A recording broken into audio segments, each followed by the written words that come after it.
Unfortunately, some members of the media use their platforms to push their own personal bias. To push their own personal bias and agenda to control exactly what people think. This is extremely dangerous to our democracy. Unfortunately, some members of the media use their platforms to push their own personal bias. To push their own personal bias and agenda to serve our Treasure Valley communities, the El Paso, Las Cruces communities, Eastern Iowa communities, Mid-Michigan communities.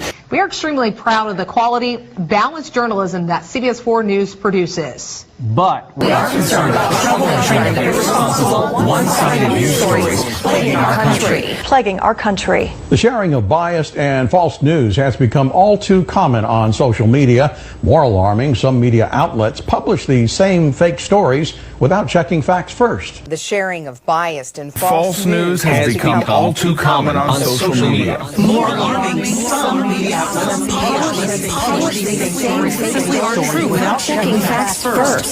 Unfortunately, some members of the media use their platforms to push their own personal bias and agenda to control exactly what people think. And this is extremely dangerous to our democracy.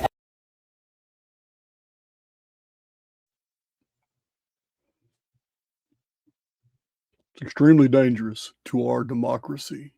Let me get that audio check real quick. Sorry. Delayed by a couple of minutes. I got distracted.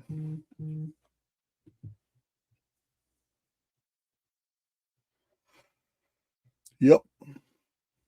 Let's see. Sure did. All right. Audio's good. Excellent. I did a long cipher video yesterday. We did a predictions video, and I don't know. It's like I got a gremlin in my system yesterday. I don't know what happened. Like it happened twice. All right. We have a very, very intriguing, entertaining, informative, and triggering presentation today. So I'm letting go of hold on just a second.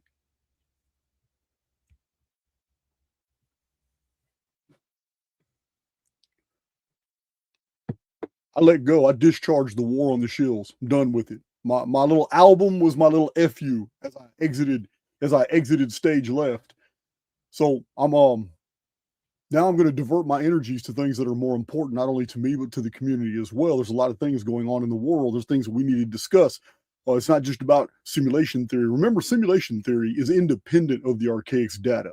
Anyone who bridges the two and tries to claim simulation theory is not true, and thus Archaix is full of shit. Like we do have some insinuations out there in the field like that, different people, and it's fine. Those who have been following me for a while, you already know simulation theory is my conclusion based off a myriad of data sets. Simulation theory has nothing to do with the Archaix data. So it's no big deal. It's no big deal. So I'm aware that Gigi Young has released 2 or 3 videos on simulation theory, and I think it's only fair, since this is like her 3rd time addressing it recently, I should go ahead and answer that. And it's nothing personal. It's not an attack. I think it's fair to know what her positions are. I said, okay, I think there's a misunderstanding as to what exactly the simulation hypothesis means to our perceivable reality. I think there's a lot of misunderstanding in the field as to what's really going on. So I think 2026 would be a good year for clarity, but there's also things that we need to call out. So my call outs to the grifter community, they've already done what they're going to do. They've already served their purpose. But it doesn't mean I'm done with call outs, because there's things that I've avoided.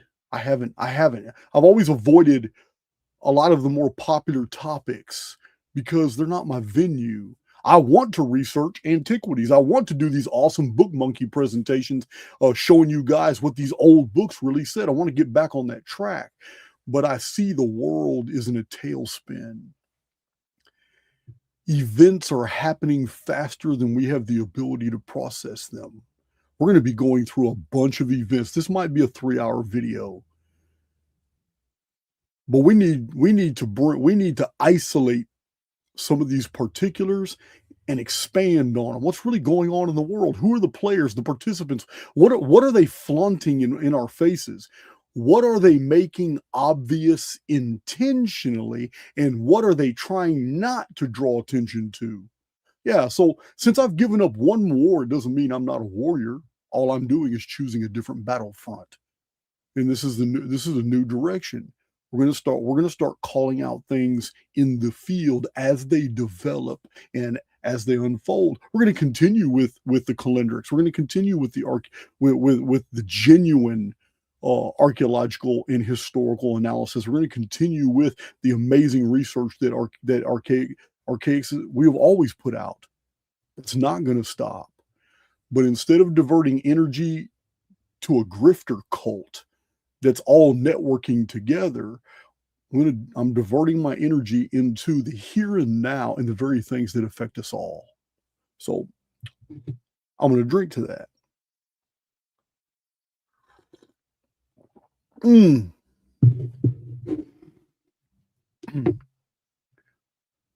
Check my chat, see what's going on. All right.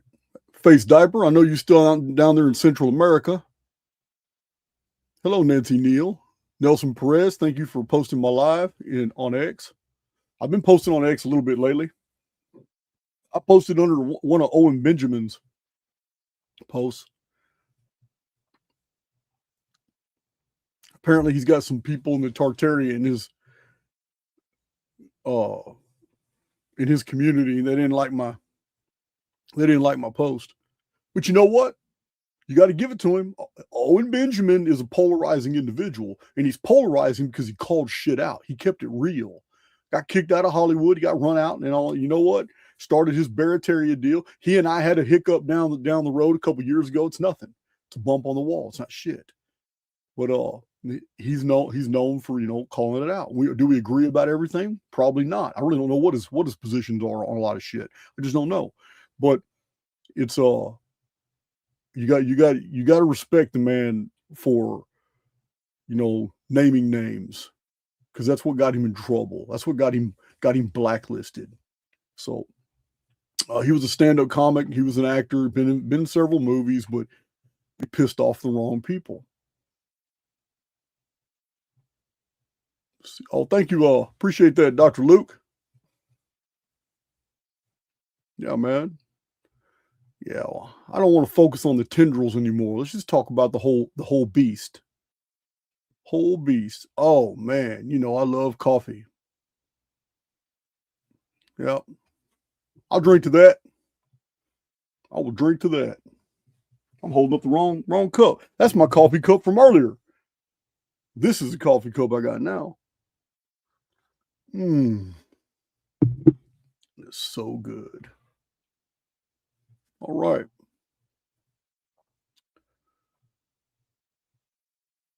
Let's see. Not of this world. How you doing?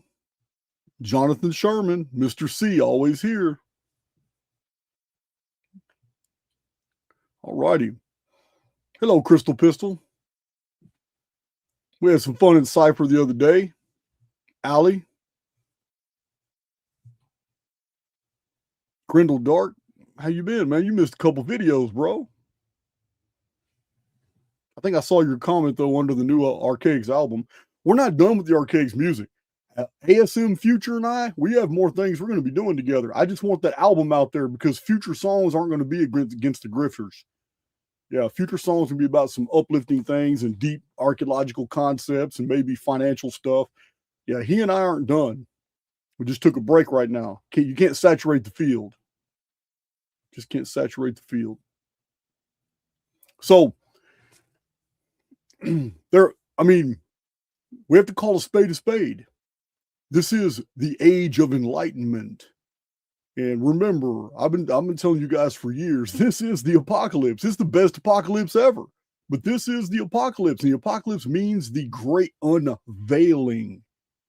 It is where you learn the truth, whether you come to accept it or not. You can't You can't, in the far future, ever look back and blame God that you weren't told the absolute truth, because you are.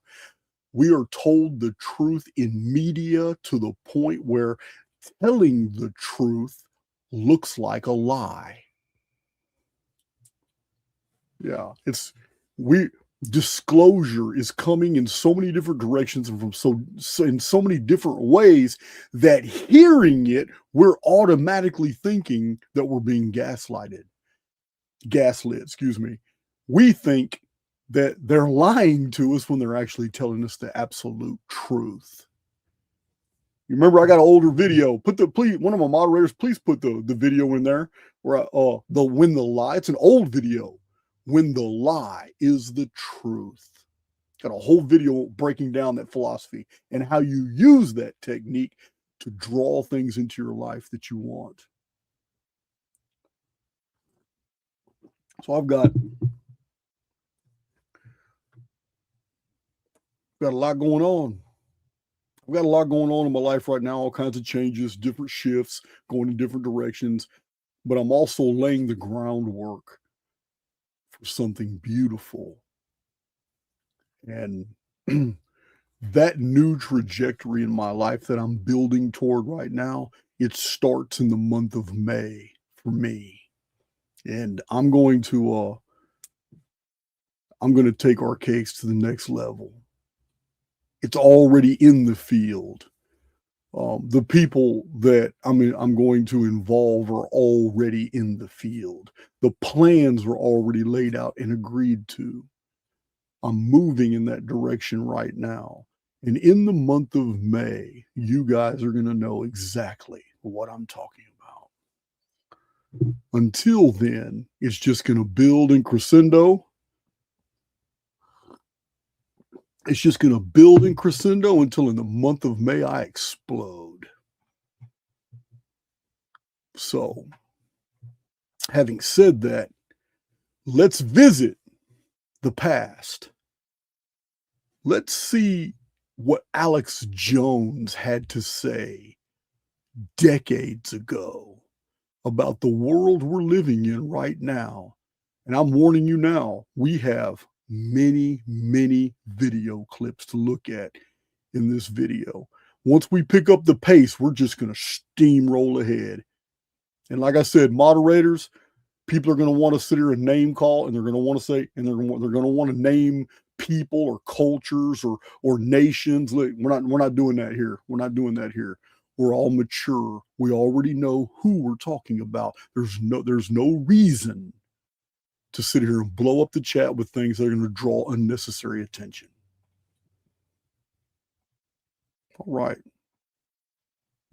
Let's get this party started. It is the file I'm looking for. There it is, Circus of Souls. We'll just keep that open.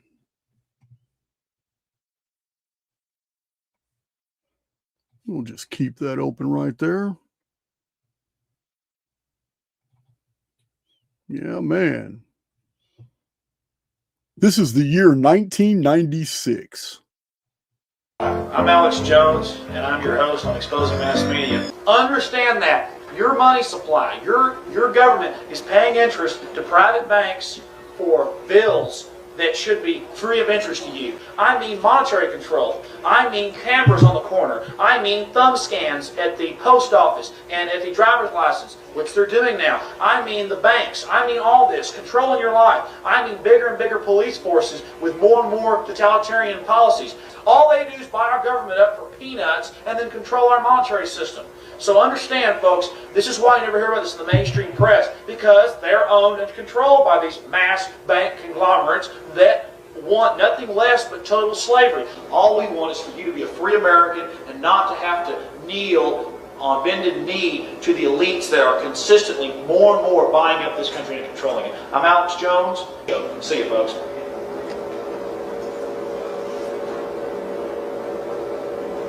How's that?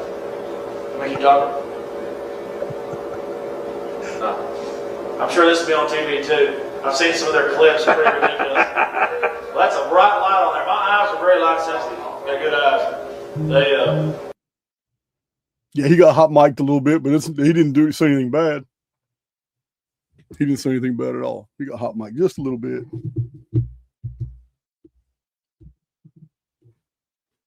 So, yeah, Alex Jones, long time ago. I know he's taking a lot of flack lately. A lot of people don't like him. I haven't really been following him, but it seems like in 1996, talking about 30 years ago, the man had a pretty good head on his shoulders. And I really don't, yeah, it's definitely not Hicks. He's definitely not Bill Hicks. So I get it. Let's go and remove that from studio. I have a David Icke clip I'm going to show you as well. But he didn't name names. He didn't name who was responsible, who's in the background. Because back then, people were getting axed. People were getting anheshed for naming it back then. But they are being named today. We know who the major players are today. It's all out there in the field today. I'm going to show you some more clips. So here is Alex Jones about 10 years later. He's got a little weight on him now, but this is still a long time ago. I got to find it. Hold on. I just popped the video clip and it appeared on my screen. It didn't appear on your screen. There have been oligarchies throughout history, and yes, today in 2002, there is a tyrannical organization calling itself the New World Order, pushing for worldwide government, a cashless society, open borders, total and complete tyranny. And by creating open borders where there's no national sovereignty and only global bodies that control all the resources, by centralizing and socializing health care, the state becomes God, basically, when it comes to your health. And then by releasing diseases and viruses and plagues upon us, we then basically get shoved. Wow. Did you catch that? By releasing what? We can't be done because the man has remained consistent. And this isn't a video advocating Alex Jones. I'm just showing you 3 clips. You're just getting 3 clips from Alex Jones. The man was telling us some real shit. And he wasn't wrong. So see what else he had to say before we move from Alex Jones. There's one more Alex Jones clips. This one's more recent. It's more recent. Still not super recent, But there's this big war trying to basically destroy humanity because humanity has free will and there's a decision to which level we want to go to. We have free will, so evil's allowed to come and contend, not just good.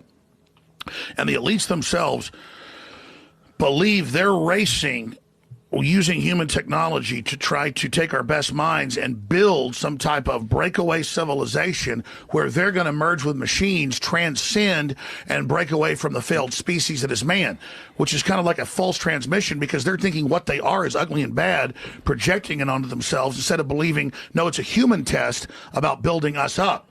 And so Google was set up 18, 19 years ago, I knew about this before it was declassified, I'm just saying I have good sources, that they wanted to build a giant artificial system.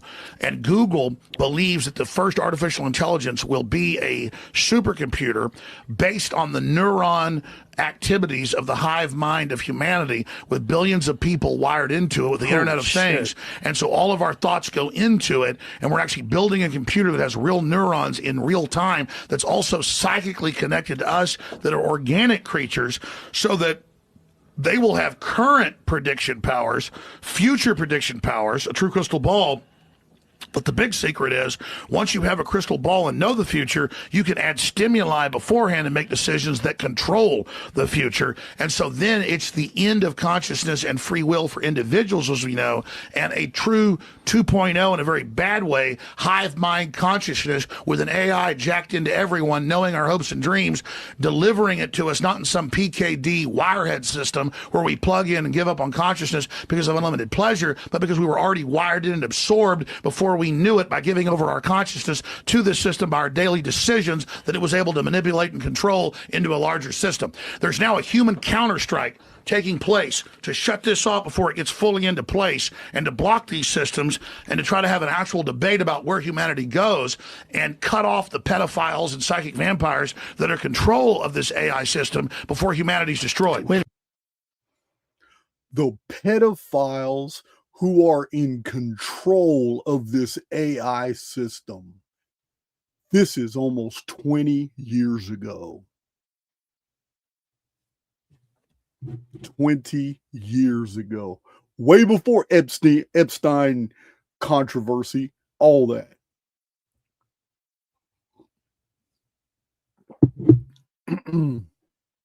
That's what the man said. Taking place to shut this off before it gets fully into place, and to block these systems, and to try to have an actual debate about where humanity goes, and cut off the pedophiles and psychic vampires that are control of this AI system before humanity's destroyed. What? WTF? This speech would not amaze me today at all. In the past 6 years, I have been talking about the elite, how they plan on going underground, while they want to leave an AI system in place on the surface to govern and control and make it look like systems are running normal all the way up until the Phoenix event, the convergence field from 2039 to 2040. AI will be running all kinds of things while they're tucked away in their little underground bunkers, going to ride the storm out till about 2047, 2048. Because we have back-to-back events. 2046 is way worse than 2040. We've gone through all that. If you're new to my channel and you have no idea what I'm talking about, I've spent 6 years calling people out to debate these topics on 2040 event, on the 2046. I've got zero takers, none. There is so much data on these two back-to-back cataclysms that are freely published. It doesn't cost you a penny. I have whole playlists on these data sets. I have books published about them as well. But the elite know about these events. They're not coming up after 2040. They know the 2046 one's worse, and they've been preparing for it. As a matter of fact, I'm going to show you another deal where Douglas Vogt, he also talked about the 2046 event from a totally different vantage point. Something I disagree with. I would never quote him as a data point, but it's very interesting because he got 2046 using biblical gematria, which I don't agree with, but still he did it. But yeah, it's crazy. So Alex Jones was on the money. Alex Jones was definitely on the money, a man before his time. Listening to his older clips reminds me a lot of William Cooper's Behold a Pale Horse. And you know, they anheshed him too. Yes, they did. So remove that from studio. So we don't, it's not just where is this? I'm looking for a different. Why isn't that video coming? Oh, that's a different file. I'm sorry. All right. I have another video to show. Yeah, there it is. So he's talking about, he literally said AI 20 years ago and how pedophiles were going to be in control of an AI system and have it do. And this right here is basically, it's the underlying phenomenon as to why everything is so weird in the world today. Like I'm going to show you in this video. Because if what he's saying is true, and there's a governing a secret cabal of pedophiles who are running the world, and they are so rich that they can get all the Fortune 500 companies on board to turn around and help them develop this AI and integrate it, and they can get all the governments in the world to pass the necessary legislation to bypass, the humanities legislations, the bills of rights, and the various national constitutions, and any statutes and revised statutes and everything they need to bypass in order to make these things come to pass. If these people have this power and they're pedophiles and they are protecting pedophiles, then there's a lot of things in our world that suddenly make a lot of sense. And things are going just fine. Everything is normal. The world is exactly the way it is supposed to be. If that's the scenario, then all these weird and unusual stories we hear on social media and in the news, they make perfect sense. The world is running exactly the way the world was designed to run. So, I know a lot of people don't want to hear this, they get triggered. But it's been my message from the inception of my public proclamations. Remember, I've been in publishing for a long time, 2 decades. But I went public in 2020 with my channel Archaix. So, from the inception of my public persona, I've been telling you, we are not here to save the world. We are souls just passing through. Because many of the things I'm about to show you in this video, the world's not worth saving at all. So, some humorous stuff too, don't get me wrong. But it was 40 and 50 years ago where people like Terence McKenna and others, another one of my hero pioneers, I've showed you his books, Jacques Vallée. He wrote another book predicting the future. Let me tell you something. I'm going to show you the video right now where these men predicted the future. They predicted AI, and they did it way before the internet existed. They predicted not only AI, but they predicted that 2026 was the year that the singularity of AI would hit its tipping point. What that exactly means depends on the power source AI is able to tap into. Let's do it. Let's look at this next one. In 1982, the internet as we know it did not exist. Personal computers were glorified toys, and artificial intelligence was a pipe dream. But in that same year, French computer scientist and ufologist Jacques Vallée sat down to write a book entitled The Network Revolution. In it, he made a prediction that was mathematically precise and, quite frankly, kind of terrifying. He didn't say sometime in the future. He cited a very specific year for a technological singularity with a 5-year margin of error, a point where human growth goes vertical and breaks the laws of our current reality. That year was 2026. We are here.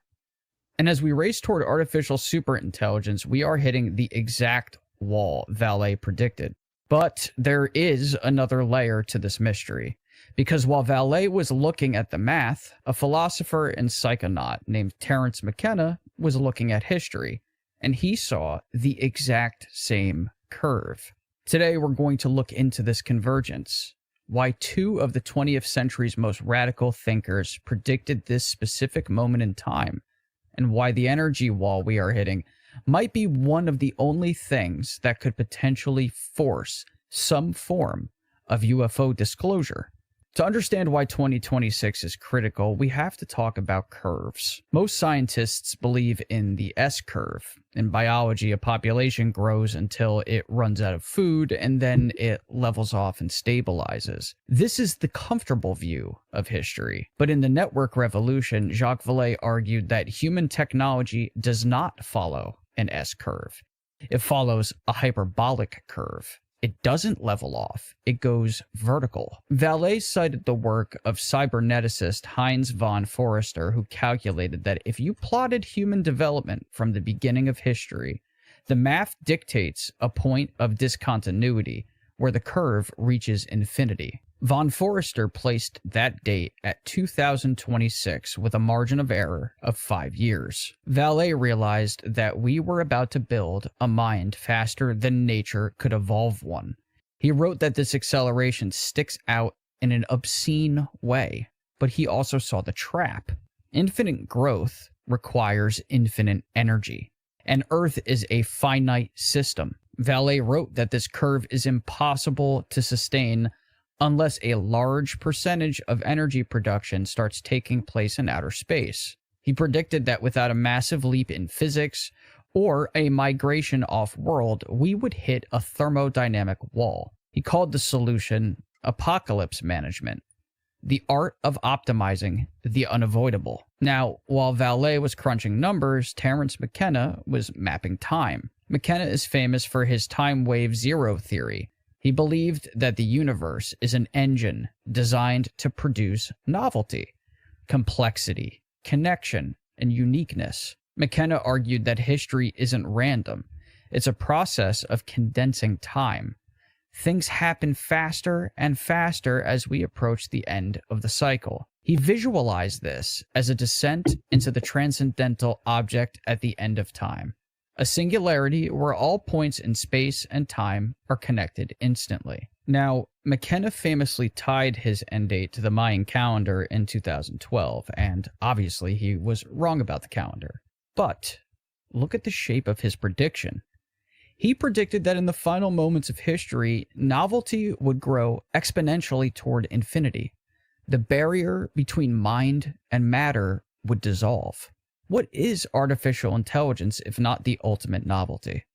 A machine that can generate infinite art, infinite code, and infinite ideas in seconds. McKenna described a world where language becomes visible, where thoughts become reality instantly. That is exactly what generative AI is doing right now. Vallée called it the discontinuity. McKenna called it the ingression into novelty. They were describing the same event. The moment the human information network becomes so dense, so fast, and so complex that it exits history as we know it. But remember Vallée's warning? Thermodynamics. You cannot run a 21st century singularity on a 20th century power grid. Right now, AI companies are begging for power. They are restarting nuclear plants. They are draining local grids. The mind we are building is starving the body of our civilization. We are hitting the ceiling. We have the software to reach the singularity, but we lack the hardware to power it. Unless the technology to power it already exists. So, the shift. This is where we get our transhumanism. This is where we get the new real hyper sophisticated technology that's being developed. The information saturation. We all know. You don't need Jason of Archaix to tell you this. You already know that when the pandemic was started, two things happened at once. One of them was the field being social media and mainstream media, the internet space. It's just like I've told you guys in the past, there's no such thing as Space Force in the context of Trump having Galactic Federation ships and people, astronauts, and all that's BS. Space Force is a politicized military that literally polices the netscape for threat assessments and all that for whoever Trump works for, because we already know he's not for the American people. There are no rulers in any type of elected capacity in the world who are not a part of a captured operation. All that's the part of the past. But two things unfolded in 2020 that we observed in real time. In one of them, the whole COVID narrative kept most of the world locked down. What do you do when you can't go to work, can't go play, can't go to restaurants, can't go, travel? What do? You live vicariously online. And this was all by design, because at the exact same time the COVID narrative rolled out, so did intelligence agencies worldwide unleash a massive amount of psyops narratives, every historical narrative that's imaginable in the world. And you know what? I'm guilty of it. I'm in retrospect, I'm a little embarrassed because I dumb down a lot of the things that I say, but my inner circle different people that some of you guys too. Listen, I dumb down things, but really, I know I'm a pretty sharp guy, and I'm an intuitive guy. But I even fell for some of the BS. Not that I believed or any of this crap. I took the offensive against all these narratives, and I lost a lot of energy doing it. You guys know. Yeah, I went hard against the Patriot Pacification Program and just exposed them all for just doing whatever Israel told them to do. Yeah, I went hard against all these Jewish ops, even the real clever Jewish ops, which were specifically designed to get you to react anti-Semitically. Yeah, all these narratives that were put out, knowing that this guy was going to trigger people because he owns a porn industry, and yet he's going to talk to you about morals. Yeah, knowing that this guy is super rich, but he's going to tell you how to live your life. Yeah, knowing that this guy was born into a network of wealthy people and never had to earn his. That's why I've always been critical that's why I'm just not trying to hear it. I told you guys months ago, yeah, do not call to my attention anybody who's Jewish and has a huge channel, huge following. Stop it. Yeah, I live my life by meritocracy. You have to prove you have the intelligence you claim. You can't just talk to me and not verify. Yeah, I need to talk. I need to know, because there's way too many people that have massive followings, massive wealth, and you can't show me a single clue that you earned it because you were born into a network where you already had all the advantages. Yeah, I'm going to show you some clips in there, man. It'll blow your mind. That's why I'm not amazed anymore when I find out. I mean, I've got a whole list of all the Hollywood directors going back to the 1940s. All these Hollywood directors, Hollywood script writers. Yeah, all these Actors Guild agents, all these actors and actresses. Wow, man, I grew up thinking, man, oh man, I love this. Man, it blows my mind now. Every single one of them are Jewish. I couldn't believe it. And some of them that they make do horrible shit in order to prove that they're with the family because they're only half Jewish.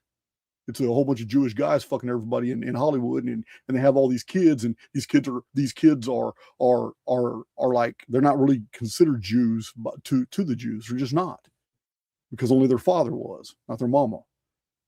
So they get them to do all these initiatory practices and all these blackmail deals, and they Epstein Island them, and they get them to do all kinds of things. And then you got many of them that don't like how they're being treated, so they want to speak out about all the child predation and all that. And what happens? They all get at 27 years old, they all get axed. Yeah, you guys know what I'm talking about. So all these that want to do documentaries and they want to speak out of it, it's too late. You've already indulged. This is a contract-based reality. You already signed the contract. You can't get out now. There's no morals and ethics that are going to protect you because you enjoyed that multimillionaire, that all in the limelight lifestyle. But now that they treat you like shit, and every once in a while you got to bump your head under the desk, yeah, you can't get out. You're already in. Yeah, so all these young actors and actresses that come up dead, and Michael Jackson and Bill Cosby, you know how they turn on these people when their morals start kicking in, and they're like, man, I don't want to participate in this. I don't like what's going on, and there's no out for you at all. They're not going to give you one. Look at Anne Hesh. She's the perfect example. There's many examples. So let's flip it over. You got people like Owen Benjamin. Hey, I got much respect for the man. You know why? Because he didn't sign the contract. Was he in Hollywood? Yes. Was he a stand-up comic? Yes. That's by meritocracy. It's by merit. Yeah, but when it came down to really getting initiated into the Hollywood inner circles, I know he didn't sign the contract. I know he didn't engage in any of those activities. The reason I know is because they haven't blackmailed him to shut the hell up. That's how I know. He's still doing his thing. They blackmail, and they got no power over him. Why? Because he never engaged. But the ones that do engage, you see it all the time. Suicides, car accidents. Oh man, let's go ahead and show you that one. Let's show you that clip. I got so many clips, guys. We get rid of that one.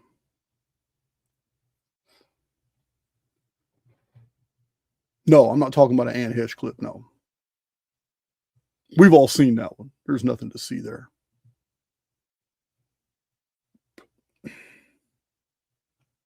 All right. Sorry it's taking me so long. I got so many files full of stuff. I don't know how much I'm sharing today. But we all know there's corruptions everywhere. Oh, it's going to be in the mixed file. I didn't really. Yeah, check out this girl here. That the CIA can take over your car's steering at any moment. Yeah, look up Vault 7. These are released CIA documents. If you own an Audi, a BMW, a Jeep, a Ford, or a Honda, your car operates on the QNX system. So be careful what you say in your car. Literally. Anyways, this is my hybrid. And yeah, luckily I don't own one of those. But it does make you think. How many people have died in weird car accidents, right? Good hit. Solid hit, girl. Yeah, man. So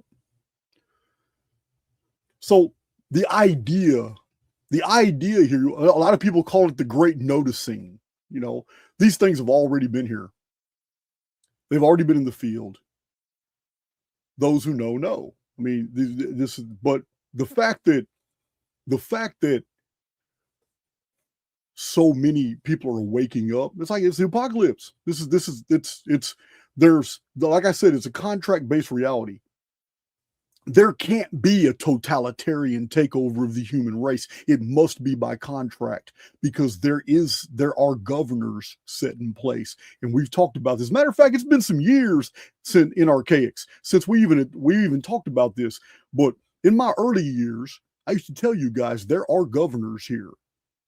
We don't know. We can call them archons. We can call them advanced AI protocols that were already set up in place. Remember, I've been telling you since the beginning of my channel, I've been telling you AI is ancient. I was probably one of the only ones even saying it 6 years ago and 5 years ago when I first started my channel. As a matter of fact, Archaix is an acronym. It is a play on words for archaic, something that is very old. But instead, it has an X on the end because every single letter means something. Archaix is advanced research of chronological history of artificial intelligence, X. X means unknown factor.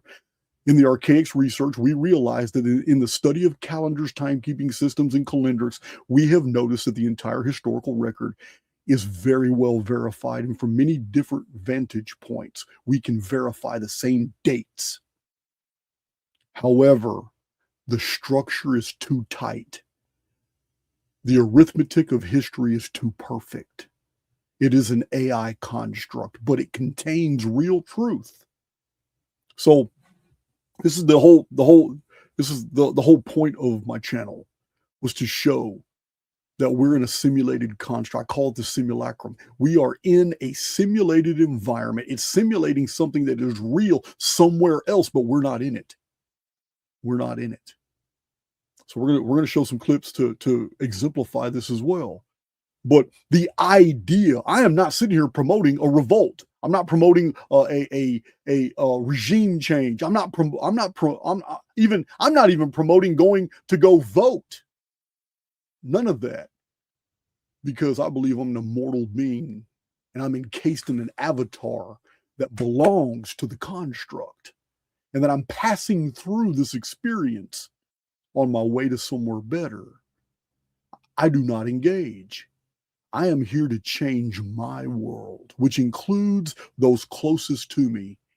I change the world of those closest to me on a daily basis. But that's what I'm here for. I'm here to change my world and everybody I include into my world. I am not here to change the world because it is a construct based off routines, subroutines, programming, and protocols, and it will always remain the same. And it has its agents, its men in black. And in our day and age, those agents don't even mind being called out. They actually take great pride in the finger pointing. They call you anti-Semitic. They call you all kinds of things, but they love it. They actually enjoy when you notice the power they have over your life. They enjoy it. And this is what ticks and pisses so many people off and triggers them to do stupid shit. So let's move on to this clown show that we're in, because it is. It's a clown show. The corruption is deep. The corruption is deep. Here's something really interesting before we move on to this, out of this file, and go to another one. Go look at this real quick. I told you I got a lot of clips to show you. I don't know if I'm going to be able to show them all either. I just don't know. All right. This is really interesting because it was before 2001. This cartoon, Men in Black, came out before the World Trade Center event by a couple of years. Slim, remember those Twin Towers? Yeah, what about them? I don't think they're gonna be so tall anymore. What? Slim, remember those Twin Towers? Yeah, what about them? I don't think they're gonna be so tall anymore. Man, I love coffee.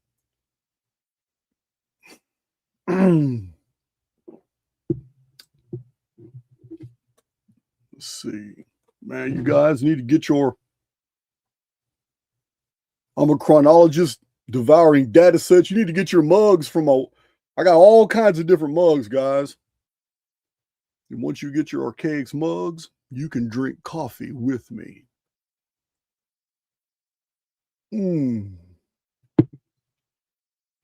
So, one of my only addictions. So I believe we've covered that one, Mr. Alex Jones. But it is absolutely a clown show. So we're talking about a very serious scenario where reality itself is hijacked to the point where people just can't distinguish between what is real and what is imagined. In 2020, with the rollout with COVID, and that the whole world was embroiled in a controversy. Do I get the vax? Do I not get the vax? But at the same time, the intelligence agencies rolled out with every narrative in the world and mixed in with that hybrid of tentacles that went out into social media and the media. Some of those tentacles were unfolding and unraveling and giving us the business. They were telling us real truths, even though those truths were completely surrounded in other tentacles of deceptions, half-truths, and lies. 2020 started it all, and it's been information saturation and overload ever since. I've even done a whole 3-hour presentations 2 years ago about the information overload and what it's doing to the human family. So here's another clip that we need to draw our attention to. Oh, I got so many of them. This is the situation we're finding ourselves in right now. AI has taken over the publishing industry. Whole books can be written. I'll even tell you how it's done. I mean, I'm an author. I'm an author by merit many, many, many times over. A researcher with impeccable bibliographic citations. Took a lot of work. I have been writing all my life. I was a writer long before I ever started a YouTube channel.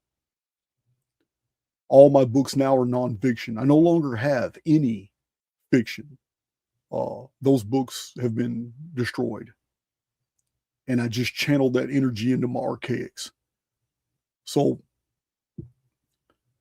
the publishing industry is now ruined. AI can write compositions that are fantastic. It can literally take 5 or 6 different manuscripts, combine them, and then edit them down, and then reconfigure the data in chapters, and then run it through a different AI editor to make it super perfect. Then generate images for the deal, chapter headings, a title. Then when the book is done, the perfect title and subtitle can be added. A fake name could be doing, and it's already happening right now. There's nothing theoretical about what I'm talking about. Amazon self-publishing is now saturated with AI compositions.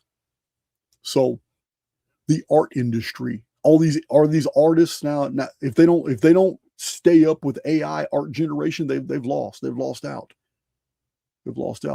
The AI's taking over the art. AI's taking over the music. If you don't keep up, you're out. You're just out. AI has taken over everything. It's already taken over video. So this video clip here is going to hurt some of you boys' feelings. Some of you guys are going to be really upset. Shanta was on my channel just the other day, and she's the one that got me kind of looking around for evidence of this. She said something about OnlyFans. And I've never been on OnlyFans, but I know what it is. I heard all about it. It's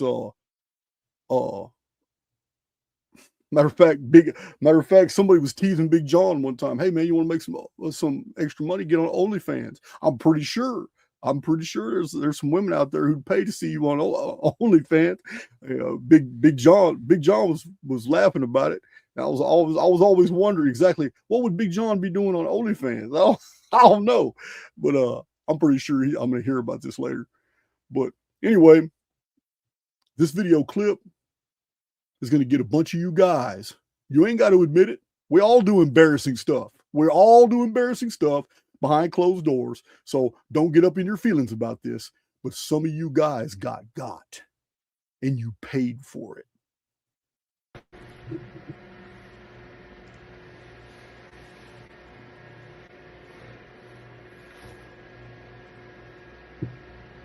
Oh yeah, we're gonna run that back.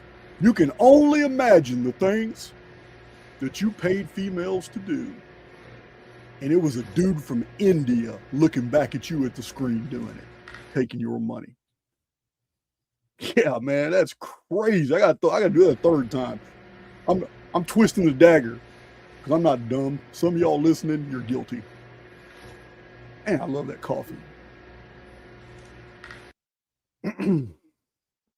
Yeah, man, that's so wrong. That's so wrong on so many levels. Yeah, man. That girl's got to be real. She's got to be right there. That's over with. Yeah.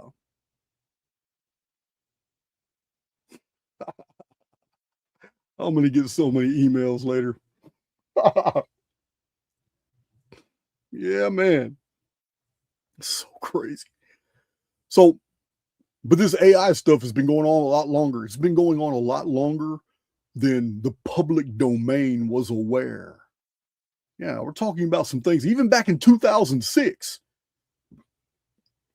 Not everything we watched was real. It's even been suspected that as far back as 2001, the World Trade Centers was all AI. So, yeah. Here's another incident of AI being exposed in the generation of film that probably may not have ever even happened. We don't know. Damn it. I keep popping it here. There we go. I wanted to ask you something. This is a clip that's viral, a clip of you being interviewed on the red carpet. This is in 2006. A woman walks behind you, and it looks like she fully disappears. Watch this video. This is real. Take a look at this. And what was the highlight of the evening for you tonight? Philip Seymour Hoffman winning for Best Actor for a Drama. Very cool. Oh my God, that is my mom. That is my mom. Wait, what? That's my mom. Wait, let's watch it again. That's your mom, but what? That woman with the dark hair Yes. is my mother. That's my your mom? Yes. Philip Seymour Hoffman winning for Best Actor for a Drama. Very cool. And I've been looking for her for like the last 15 years. You are the best. That is so funny. That is very That's your strange. mom? That is fully my mom. Oh, hi, Mom. That's so cute. That is Oh my God, weird. that's Where did she go? That is bizarre. It is bizarre. But it's not the only time. There's another famous video out there. I mean, I don't know how real these are, but there's several videos. I know I saw one where a Chinese guy was on a bicycle. It was a street cam. It was a street cam. And he just bicycled right through some solid object and kept on going. It was I've seen a bunch of those type of videos. I really don't know. Just very, very unusual. Yeah, it's just very unusual. So everything we can't trust anything online. This is the value of Archaix. My Archaix veterans already know. They will tell you straight out. What brings value to the data sets in Archaix is 100% of the information comes from old books. I'm always showing the pages of the books and what the information is. And everything can be verified with a calculator. So this is becoming more and more important the more falsified our world becomes. We can't rely on old photos. The whole Tartarian narrative has been corrupted with photos that have no provenance, meaning we can't trace them back to original sources. I'm of the opinion intelligence agencies are churning out fake pictures and just throwing them out into the field that people can't get. No, it's just all this crap we see, these fake pictures that are running these false narratives. Where were these pictures before? How are they suddenly discovered now, since 2020? But no one saw any of these pictures before then. So you guys know I have a very extensive library from the 1700s, I got a few 1600s, but 1700s, 1800s, pre-Civil War, and all the way up till 1930s. I have a massive library. I have been through it. I have photographed everything. Big John, not me. Big John has photographed everything. We have drives that we sell in Archaix showing you all these photographs out of all these old books. And still, I've never seen any of these guys in this Tartaria, and I am very well read and researched. But these Tartaria photos of all these weird, nothing. Where are they getting them from? I don't know. I just don't get it. I just don't get it. So with the increase in AI and all these narratives, it's becoming important for us to go back to first principles and original sources. Look at this. Let me show you this right here, because it's the little things. Even share my screen now. If I share my screen, I'm able to show some stuff instead of just videos. So here's Charles Manson. Somebody showed 3 different Charles Manson photos from 3 different time periods, and the swastika is different. So somebody could be messing with us. I don't know. This swastika here, it seems to be etched into his skin. It's etched into his skin. It's not just a tattoo. His skin has indentations. It's scribbled a little bit like the one on the bottom right there, but still it's got differences. Maybe he had it re-tattooed. I don't know. But I'm also of the opinion that the middle one could be the same, could be just reversed. But the problem is the middle one is a pretty good swastika. The other ones are not. They're not straight lines. They're curves, and they look like they're dented into his forehead. I don't know. But what I'm saying is these are the type of things we have to watch for. Just how much is staged? How much is staged? We really don't know. The participants themselves do not mind us knowing. They broadcast this. They don't care. They don't care. They just don't. I'll show you the video. Our world, from the political structure, the ruling bodies, governmental bodies, all the way to Hollywood, even NASA. Why are Actors Guild stars on Hollywood Boulevard with astronauts' names? Why? Explain that to me. If they really went to the moon, why would you be giving them Actors Guild stars? So they don't care at all. Every single one of these people were born into this position of creating a false reality for you. It's all fake. Everybody here belongs to the same culture. Their job is to falsify reality. It is to create a world for you that does not truly exist. But it is a world that exists for them. I was shocked because this is by far not conclusive. I love many of the movies some of these people are in. Yeah, absolutely. I would have never imagined they were all the same people. I would have never imagined it. But they are. Yeah, man, it's a worst comedian in history, Seinfeld. I love Seinfeld, the show. Oh, I watch the shit out of it. The supporting cast is amazing. They're hilarious. Every one of them are Jewish, but they are hilarious. It's the supporting cast that makes Seinfeld so funny.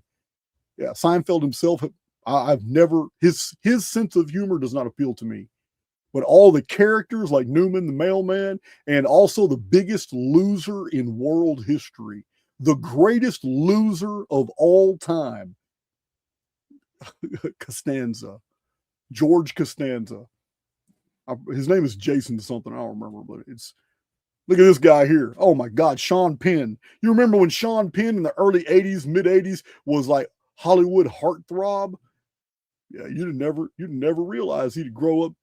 He'd have grown up and looked that way at all. Yeah, it's just, it boggles the mind. It really does. It just boggles the mind how many, man. Some of these were heartthrobs. I remember in the 80s. Yeah, man. Yeah, I remember it just shocks me. Blows my mind. Like I said, this is not a conclusive list. But I'm a numbers guy. And I know when you're dealing with 250 to 300 million people in the United States, I know for a fact that people of Irish, people of German, English, I know that there are, in the talent pool, there are amazing actors and actresses, but some of them are dancing on poles. Some of them are waiting tables. Some of them are married rich. Some of them got lesser jobs. They're the supporting actors. They're in the background while these Jewish supremacists get to play all the leading roles and make all the money. The supporting actors, the people that are taking out the trash in the background, the people, yeah, it's all humiliation roles given to all these non-Jewish characters, unless they sign the contract, unless they allowed themselves to be Epsteined. So all these people in the talent pool of America, we have undiscovered genius actors and actresses who were never given a shot because nepotism rules Hollywood. It's not just Hollywood. Nepotism rules everything. It's not just Hollywood. So, yeah, the talent pool is great. That's why we're always shocked when we find some 19, 20-year-old girl who's drop dead beautiful, humble, doesn't realize how good looking she really is. And when she sings, it's like an angel and it blows everybody away. And what do they want to do? What does Hollywood want to do when these individual souls that bring genuine energy and talent, and they're not Jewish? So what happens? The Jewish power structure takes them in and then hose them out. Completely hoed out. Look at all the actors and actresses. Very good looking, very talented. And then now look at them 20, 25 years later. We're always amazed, like, God, Lee, you look like a wraith. Skinny, dope-effed. I'm sorry, terrible. It's all done by design because they hate you. Absolutely hate you. Merit. is hated. I'm hated. I know for a fact they hate my guts. I don't care. Just don't care. But they genuinely do not care that you know that they're in control of it all. And only one echelon of that control structure is Hollywood. Oh, there's many others. Banking, sport, who owns all the sport, the sports agencies, who owns all the editorial departments for all the publishers, who's running all that. Yeah, man, it's massive amount of nepotism. This is the world you live in. You're not here to change it. There's nothing you can do. And those who even attempt to change it, if they've already signed the contract, you already know what happens. They get shot in the face with a shotgun that they can't even reach the trigger on, but it's still ruled a suicide. Yeah. Their vehicle drives off out of control. Next thing you know, they come trying to break out of a body bag because they know what's happening to them, and they get shoved right back in. Hey, it's like the Monty Python movie. You know what I mean? Bring out your dead. Bring out your dead. And then the dude pops up in the wagon. Oh, pardon me, but I'm not dead yet. And the dude hits him in the head with a hammer. It's the same scenario as Monty Python. And Hesh tried to get out and got popped right back in that bag. So some of you don't know what I'm talking about. She was about to spill the beans. She even publicly said what she was about to do. Absolutely. So this is why it's a good idea for me just to stop my war against the shills. They're a part of that power structure. This incessant energy that I had to call out these men for all their historical, archaeological, and all their logical fallacies, on the Atlantis narrative, on the ancient calendars, on ancient aliens, and all this BS Graham Hancock and Randall Carlson, all them do. All that energy I spent on them, I don't know why. They're all a part of that same power structure. It's that power structure that's in place, and it's you're not going to topple it. Yeah, Joe Rogan is heavily invested. Lex Fridman, come on, man. Lex Fridman, come on, man. You listen, look at his name. I'm not saying these guys earned that position. I'm saying that they got it, though. It's nepotism. Patrick Bet-David, who's he? Yeah, Andrew Schultz, who's he? Yeah. I can't, until I talk to a man and I'm able to measure the rhythm of his ways, I won't even accept that Brett Weinstein is a genius. Everybody's talking about he's so smart, he's a genius. Come on my channel and prove that. I got the hard questions. I don't care what the media, which is completely controlled by your people, are going to tell me you are. You know what I mean? Then cut and paste your video, and you're always going to talk to people with headphones on. So I don't know who's feeding you some BS. No, if you want to impress me, come on my channel. Talk to me one-on-one, and don't have that headpiece on your head. Then I will give you an accolade.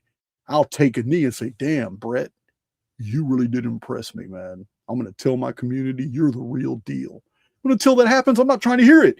I can't. Because the overwhelming amount of information that's in the field, publicly available for everybody, is that the whole world is a captured operation. And all these people who have multi-billion, multi-million dollar, estates and bank accounts, and these people that are super popular and all this, they have these fake made-up back histories like Steven Spielberg.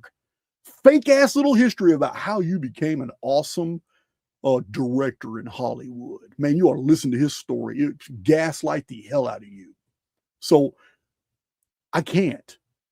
As soon as I hear somebody is Jewish, I'll automatically fall into that default. If you're Jewish and you want to come onto my channel and you want to defend against the accusations I'm making right now, I'm all for it. I've got the hard questions. But it's really difficult for me to take any of them seriously anymore because they've proven across the field that none of them earned anything. We're talking about PhDs, doctorates, masters. How many of them dropped out? Have you heard the stories of all the most famous, wealthiest people in the world? and how almost all of them are college dropouts, yet they're running multi-billion-dollar corporations? Hell no. I know I'm a smart guy. I also know I am over average intelligence, but I also have an 8th grade education. I have not been in the educational structure since then. I am pretty much autodidactic. So any of them want to come on my channel and address this, I'm cool. I'm cool with it. But don't think it's going to be an easy conversation, because you're not going to run over me, not in my house. So yeah, I'm just not, I'm done with it. I'm done with believing all this BS, because I'm all about merit. You want my respect, you will show me that what you have in life was obtained by merit and not by who you are, who you're connected to, and who your mama is. That's the way I see it. Let me show you something else. We got several clips to look at. Some funny shit too.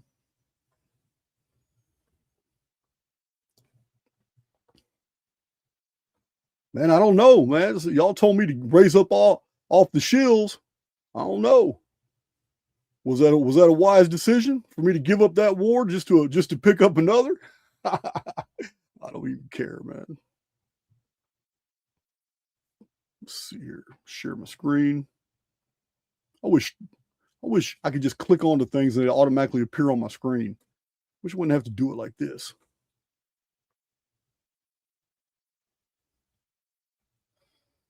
I'm from Texas, man, but sometimes I wish I was from the show me state. Yeah. This right here, this right here is this is only proof, this is only more proof of what I'm conveying to you guys. Yeah, this isn't made up. This is actual reality. In the United States, you want to get an education, man. Most people, 99.9% of the people who are getting collegiate educations cannot afford them. So you get a student loan. You get a loan from a bank. Your own education can't even pay your loan off for that college loan. You can't even pay it off in 10, 15, 20 years of working. You need a student loan. But if you're in Israel, your education's free. Here in the United States, we got one of the most expensive healthcare in the world. They got free healthcare over there in Israel, and it's good. So we got well over 500,000 homeless in the United States. They don't even have 3,000 homeless in Israel. Highest rates of depression worldwide in the United States. Israel's the 6th happiest nation. Let me tell you something. Whoever put this little meme together, I don't know what birds those are. That's a lot of birds. Big birds too. Wow. Sometimes my tree just I keep a lot of bird feeders and squirrel feeders out. That's a lot of birds making noise out there. So anyway, this list could have gone on. We could have added 20 things to this list, but it's just by way of example. Get rid of that one. Let's move on. The whole world's a stage. We know the world's a stage. We know political leaders aren't, well, they're not even really leaders. Our elected officials, it's like giving us 2 bad apples and telling us which one we want to eat. They're both bad. So here's some absolute proof that the last 5 years is all a farce. Let me show this video. Yeah. I had to run this through my software. I had to remove the music from a lot of these clips because I'm not trying to get copyright infringement. But you're looking at Macron, the Prime Minister of France, and you're looking at Zelensky. Both of them gay. Both of them doing their thing. But when this was filmed, they were just actors. They weren't even in politics. And we're starting to find out more and more and more all around the world, many of the puppet governments around the world are nothing but they're Actors Guild.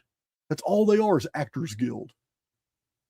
So the reason I draw this to your attention is so you can get out of that game. Get out, quit playing their game. They are stealing your energy when you think about the bifurcation of politics, when you start worrying about conservative and Democrat, when you start worrying about who's going to win the election and who's not, or what's going on in politics whatsoever, it's an energy suck.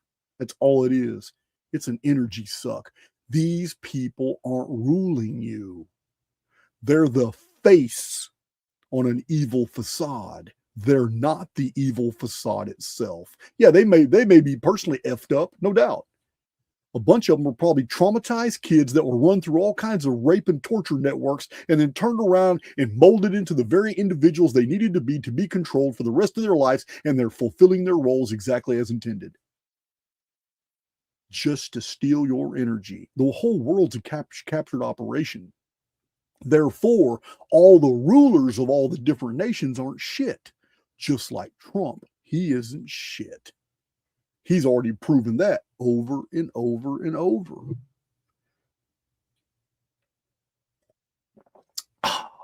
My love for coffee will always trump anything I hear in politics, in the world news, and in mainstream media. None of it's important. It doesn't obtain. It's just dungeon programming. And we phase into it all the time, man. We lend it our attention. Why is this important? The clip I showed you about the singularity and how they dated it in 2026.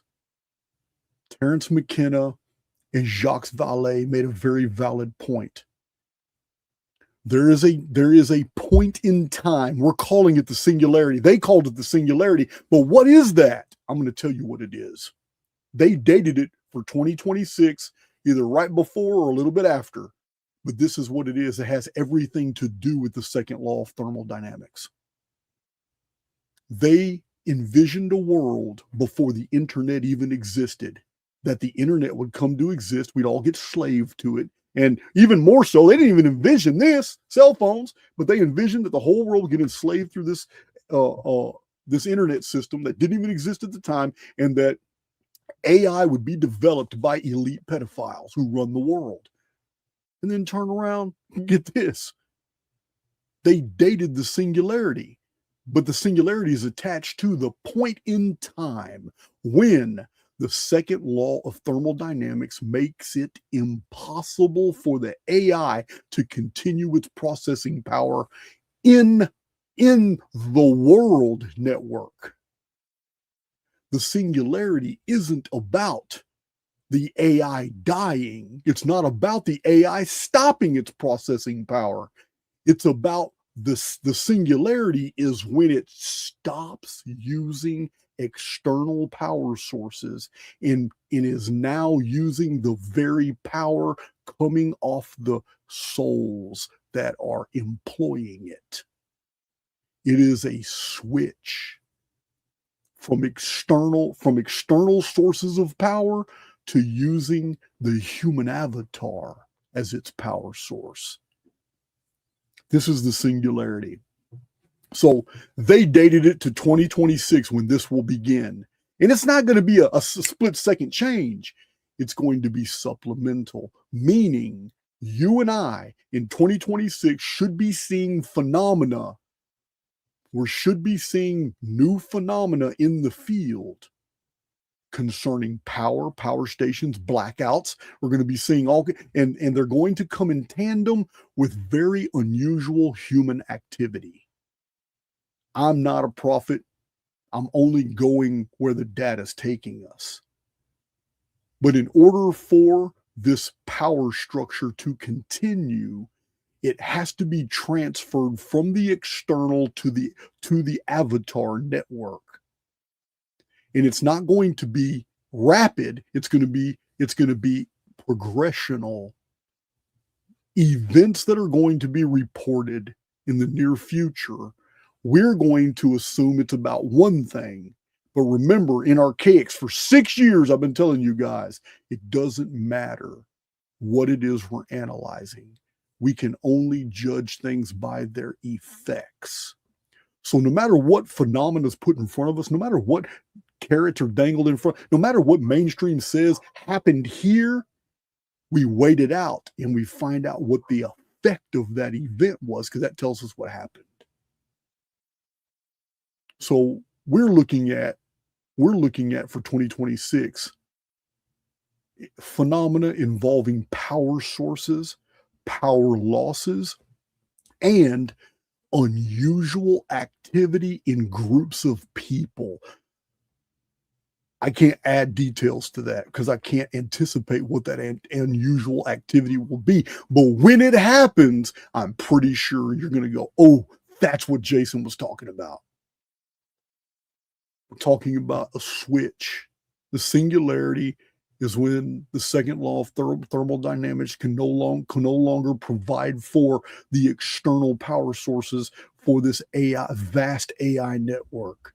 And it's when it begins to internalize within people's bodies. Not everybody. Some people will be resistant. Some people don't even have in their bodies the necessary nanoparticles that are needed for this power structure to be able to operate. Some people don't have it in their bodies at all because there are blood types that are immune. There are different types. There are people with metabolic rates that are so high because of their lifestyle or their diet that it's an inferior structure. That's never going to take in those people. And then there is a collective body of people who have been maintaining a terrible diet that was given to them for the past 30 or 40 years in different processed foods. And these people that are slaves to these processed foods that have no idea what's in their body by these foods are a perfect vehicle of energy transference. 2026 is going to get real interesting. It's nothing to fear. It's nothing to fear. If you're listening to me, you're probably not even in the collective at all. But I do yearly predictions videos, and my rate of accuracy is very, very high. So I would just be paying attention to the details. When these mainstream news reports come out about big events, if they have anything to do with power failures or increase in power, an area suddenly has too much power and things get blown out. Just unusual stuff, even in the field, such as atmospheric. Even if there's all of a sudden there's like massive bright auroras, that's energy. And that energy came from somewhere, which ordinarily it would have been used to empower this whole network. But for some reason, the network is now supplementing with a new power source. Therefore, these other events are starting to happen again, which we haven't seen in a while, or we've seen very differently. So this is it's going to be very interesting. But these are the things that they were talking about way before the internet even came around. So let's see what else I got here. I think we're done with that one.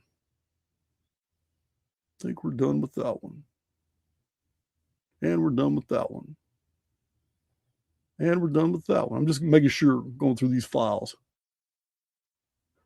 Every once in a while, I see a clip of somebody who's just unloading. And so I want to share this one with you because this guy's unloading, man. He's had his aha moments and he wants you to have them too. So let's check it out. See what he's talking about. Some good stuff. Thank you guys for joining me today. I hope you guys are enjoying the new Archaix 4.0 because it's just going to get better and better from here. Better and better from here. All right. You can thank Shanta for making me feel bad. That woman. All right, how do I get here? This is okay. I'm in the wrong file. I'm sorry. I got to get to the right file.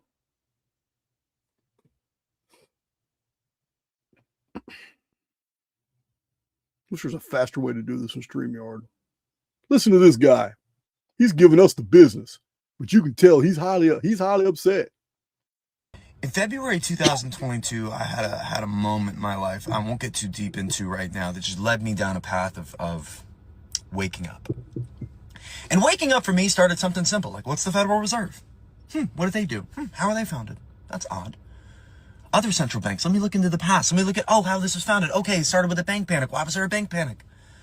And then, you know, you lead through the history. You get through the New Deal. You get through the Bretton Woods Agreement. You get into the Nixon shock. You get into Reaganomics. And then you walk through NAFTA and Glass-Steagall and the SEC margin rule change of 2004. And then you work all the way up to Citizens United and COVID inflation. And you think, wow, has this nation really just been on this path for a century? I make this content, guys, because I feel we are headed toward clear economic authoritarianism. Because I believe full-heartedly there is a path set up to walk down. And be clear, I'm not saying this is what's going to happen. But that the path of lily pads in our history, looking at the legislative wires, ripping out New Deal legislation, law by law, union by union, regulation by regulation, allowing a billionaire to make a little more, allowing a corporation to have a little less red tape, allowing an investor to make a little bit more moolah, all to the tune of the working class wealth gap being so exacerbated at this moment that it doesn't seem recoverable. I don't think it's supposed to be. I make this content because I don't want you to feel like what's happening at this moment is coming out of left field. The system's operating as it should. The usury model is operating as it should. The fractional reserve lending system is operating as it should. The political discourse to divide us between red and blue while they chase green is operating exactly as it should. And when you hear about what's going on today with regime change and oil gaining opportunities out in Venezuela, when you hear about billionaire pedophiles being covered up for, when you walk into a tariff-infused, inflating economy that's been inflating through Biden, through the first Trump term, through Obama's term, money was printed during Bush, and Clinton, all these different politicians, blue or red, doesn't matter. And now we're talking digital ID. Now we're talking about getting currency out of paper and into the cloud. Now we're talking about paying down our own debt by utilizing stablecoin efforts. I'm here to tell you guys, right now, I'm looking at a world with AI infusement, data centers backing it, to a point where they can continue to live out their lives of wealth gaining, of capitalistic tendencies on the backs, not only of the working class, but just of the American people. See, I think there's truly a UBI world in the future. I think there truly is a regime change effort within our own economy that we'll see in the next few years. And this doesn't have to do with Trump. This doesn't have to do with even Republicans. It has to do with leadership. It has to do with unfettered Citizens United lobbying that has led toward legislation that's gotten us to the point where it seems like an unforeseen effort. I'm not stating that correctly. They're bringing about so many radical changes that we can't even conceptualize, hear me, so that by the time they're implemented, we have no clue what's even happened. That money printing ad nauseum for the last decade and a half, we're going to get to the end of it and we're not even going to realize what has happened. We're going to get to digital ID and information control and lack of free speech due to them being able to monitor everything you do and literally be able to arrest you based off tendencies of posting comments you've made online. That is a world we are walking toward. We are walking toward a world where the normal everyday person is going to have to rent everything, is going to have to subscribe to everything. There are going to be subscription cars, okay? There are going to be subscriptions for everything. Everything. There's not going to be any asset that can be obtained by the working class because they know if you did, you get your ass in a different class, and they don't want that. Because whenever you move up a class, somebody else has to move down a class, and that's not the way it has to be. About 2,000 years ago, about 1,996 years ago, a man stood in front of two different sects of people at two different times. One was a market of money changers who were utilizing the floor at which they were selling and taking advantage of those that were trying to conduct sacrifices and just ripping them a new one financially over it. He brought out a whip and flipped tables.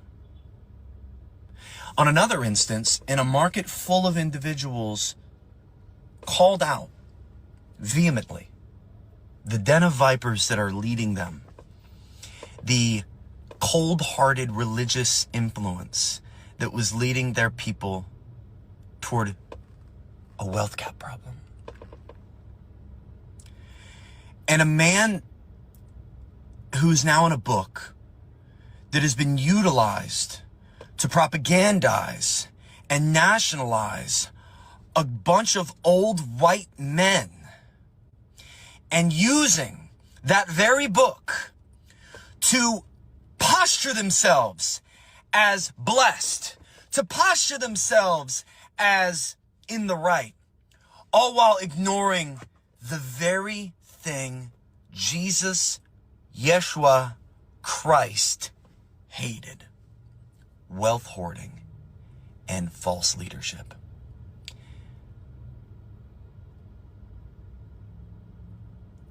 This is spiritual warfare, and if you think that Jesus wouldn't be the first person to step up against it, I don't think you've read the Bible. Like, hey, you know what? He's feeling that. He's feeling that. He's not wrong. He's not wrong at all. Absolutely. He's not wrong. So it would behoove us to check out David Icke a long time ago. So he's always had his finger on the pulse. Like Alex Jones, David Icke has his detractors as well. I really don't have anything against David Icke. I'm a stickler for details, and history is my battlefield. And David Icke is not a chronologist. So he's copied the mistakes of people he came to trust who didn't know what they were talking about. But other than that, David Icke's got some very compelling stuff. He was instrumental in my education in the 90s and early thousands when I read 3 of his books. I've talked about David Icke multiple times on my channel. I'm just really hypercritical on chronological stuff. It's my pet peeve. You guys know that. So, and the soul trap deal. I'm not on board with soul trap. I'm not going to ever assume a position that the oversoul is weak and created a situation to where our immortal souls are in any type of danger. No, man, this is a vast program. It's not a real reality. It's a perceived reality, as we've said many times here. So let's check out David Icke from years ago. You start by secretly creating a problem in the world and making sure someone else is blamed for it in the public arena, in the public mind. It could be a run on a currency, it could be a government collapse, at its most extreme it could be a war, because the 2 world wars in this century were funded, all sides were funded by the same people. Provable. The same people that funded the Allies in the Second World War and funded the Soviet Union also funded Hitler, through loans from America, known as the Young Plan and the Dawes Plan, and also via the German subsidiaries of American multinational companies. Why would they do that? Why would someone want to fund all sides in a war? What is good is a war? Well, first of all, on one level, it makes vast amounts of money if you're lending money to all sides and you're also selling them lots of arms and all that stuff. But the fundamental reason for a war is to change the nature of post-war society. And what we saw in the First World War and the Second World War were massive global examples of problem-reaction solution. We are looking at a gigantic con-trick before our eyes. We don't live in a democracy in this country or in America or in these other places. We live in a one-party state where the same force from the peak of the pyramid string pulls all sides. The creation of a one-world government to which nation-states would be principalities, administrative units, a world central bank which would administer all financial transactions on the planet, a world currency which wouldn't be coins and notes, it would be merely electronic, cashless society, for which there are fundamental implications for freedom, as we'll see as we go along tonight. A world army under centralized control, with nation-state armies dismantled under the justification of seeking peace, and a microchipped population linked to a global computer, the latter of which sounds bizarre to many people on first hearing, except that we are ridiculously close to it and the technology already exists. So World Health Organization says there's going to be a measles epidemic next year. Get vaccinated. Get your children vaccinated. You're a bad parent if you don't. Then the same people that organize that then start flogging out the vaccine and make a fortune out of it. So if we take one element of that under problem, reaction, solution, it's amazing the extent to which we have given our power away, our spiritual power. It's all about taking our power back. Because once we do that, it's all over. Yeah, man. That's David Icke. You can't take it from him. He had his finger on the pulse. Can't take it from him. Let me get rid of that one. That was way back then. He said the technology already exists. Sure did. Did you know that Robert De Niro and Barbara Streisand also received PPP loans? Yeah, Robert De Niro, I'm talking to you. I like that. Let's see what it was used for. So, Barbara took out $200,000. That's not that bad.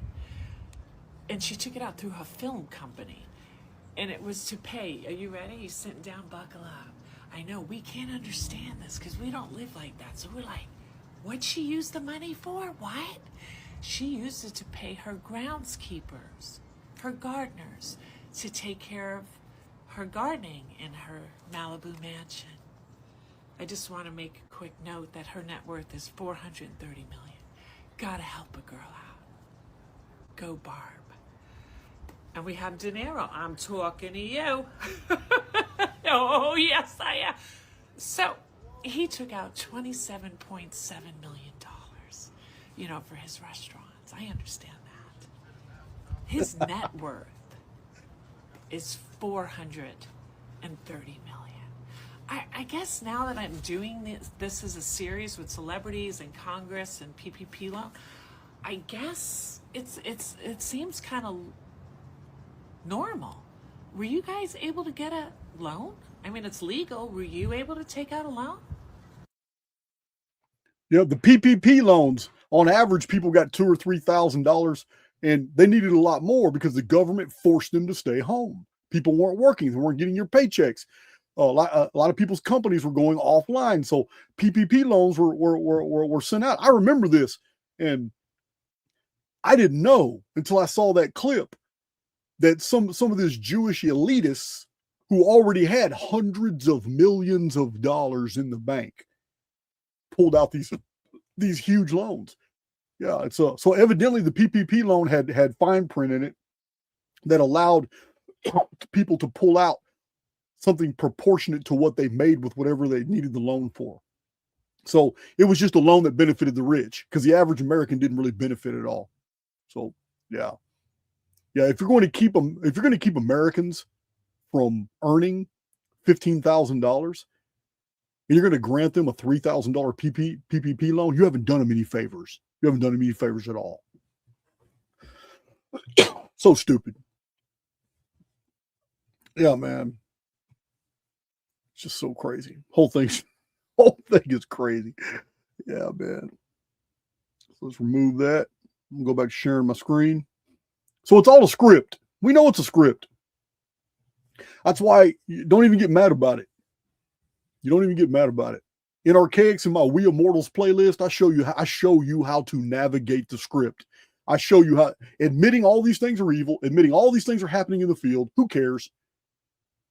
Because you're a world builder. You're a co-creator, man. You can build your own reality within this construct. You can ignore all this BS. You can't change the world. Yeah, there has never been a golden age in history. It's a myth. It's a myth. It's always been a myth. Let's see. Open this up. We know it's a script. It's such a script that it's been followed for over 120 years. This is the economic script. It's based off 20-year cycles, and 2026 is on the cycle. It's right here. The highest parts of the bubble. Economic. This is the world economy. This is housing markets. This for the United States. But well, look how high these spikes are. We are in 2026. Events are going to unfold where the markets are going to, and they're going to go high. We've already been seeing it in silver. Remember, a year ago I did a predictions video, and I told you guys very specifically, watch silver. Silver is going to go up in 2025, and it did all year long. It just kept rising, going up more and more and more and more. I even had the silver guru on my channel. He came on my channel and we talked about it.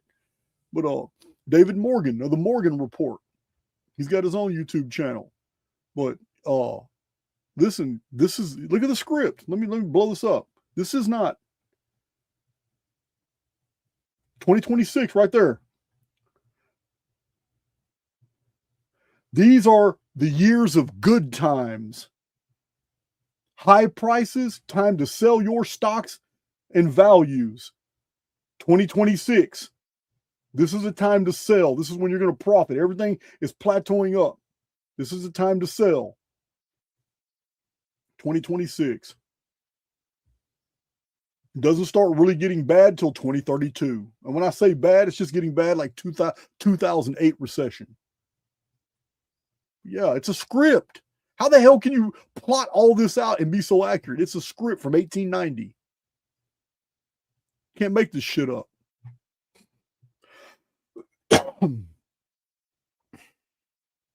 So, I mean, it's such a comical script. It's so comical. Let me share this. It's just, oh man, it's just so dumb. It's just so dumb. So this is in the news. This isn't fake. It's in the news now. London banks. It's being announced that they got a plan for a crisis sparked by a potential alien invasion or alien disclosures. Banks are publicizing that they're preparing just in case, you know, there's going to be some type of alien disclosure. Do you think banks aren't in the know? Yeah, it's the same people who run Hollywood. It's nepotism. They're all in on it. They know. You are living inside a movie. This is the greatest apocalypse ever. It's so comical. All the moves are telescoped. They're telegraphed. You can see. Predicting the future isn't even hard anymore. It's just gotten comical. Ridiculous. So it's so crazy. Let's see what else we got here. Yeah, even though I mean, look at this. Look at this. It's just one weird event after another. Here's Venezuela. So in 2000, there were 9 countries without a Rothschild's-owned bank. We talked about this in Archaix before. The real reason we invaded Iraq. So, okay, well, Iran is on the top of the list. Look at this. But we already took care of Iraq. And when I say we, I'm talking about Jewish-controlled America. The United States of America has been a 100% a captured Jewish operation ever since 1901 when President McKinley was removed. 1902 began with a Jewish president named Roosevelt over the United States. In 1902, the Jewish-controlled power structure changed the Great Seal of the United States from a phoenix and a Great Pyramid to the Great Pyramid and a bald eagle, a carrion creature. So Iraq did not have a Rothschild Jewish-controlled bank. So they used the United States military power to take out Iraq. Syria didn't have one, so they used the United States military power to take out Syria. Libya didn't have one. Gaddafi had one of the best economies in the world. His people loved him. Everybody had jobs. Libya was like a paradise. The world media, in tandem with the world banking structure, demonized Gaddafi, made him look like an idiot. Everybody was convinced in America that he was an evil guy, and he wasn't. His people loved him. Libya, taken off the map. United States, the Jewish-controlled power structure, used the United States military and took out Libya. And same thing with Sudan. Same thing with Afghanistan. That's the real reason we were in the Afghan war. So Venezuela coming soon, already started right here. It's Venezuela, which will only leave two left, Iran and North Korea. Yeah, man, you can't make this shit up. And they don't even care if you know. They do not care if we discuss these things and if they know. That gives away true power. You have to understand this. It leaves a bad taste in my mouth. But I will admit to the genius of the Jewish takeover of the entire world. How they did it. It was genius. It does leave a bad taste in my mouth, but I will say this. They're at the point of absolute iron curtain control over the entire world that they don't care about us talking about it. They just don't give a damn. It's already happened. So here's Venezuela. Share my screen here.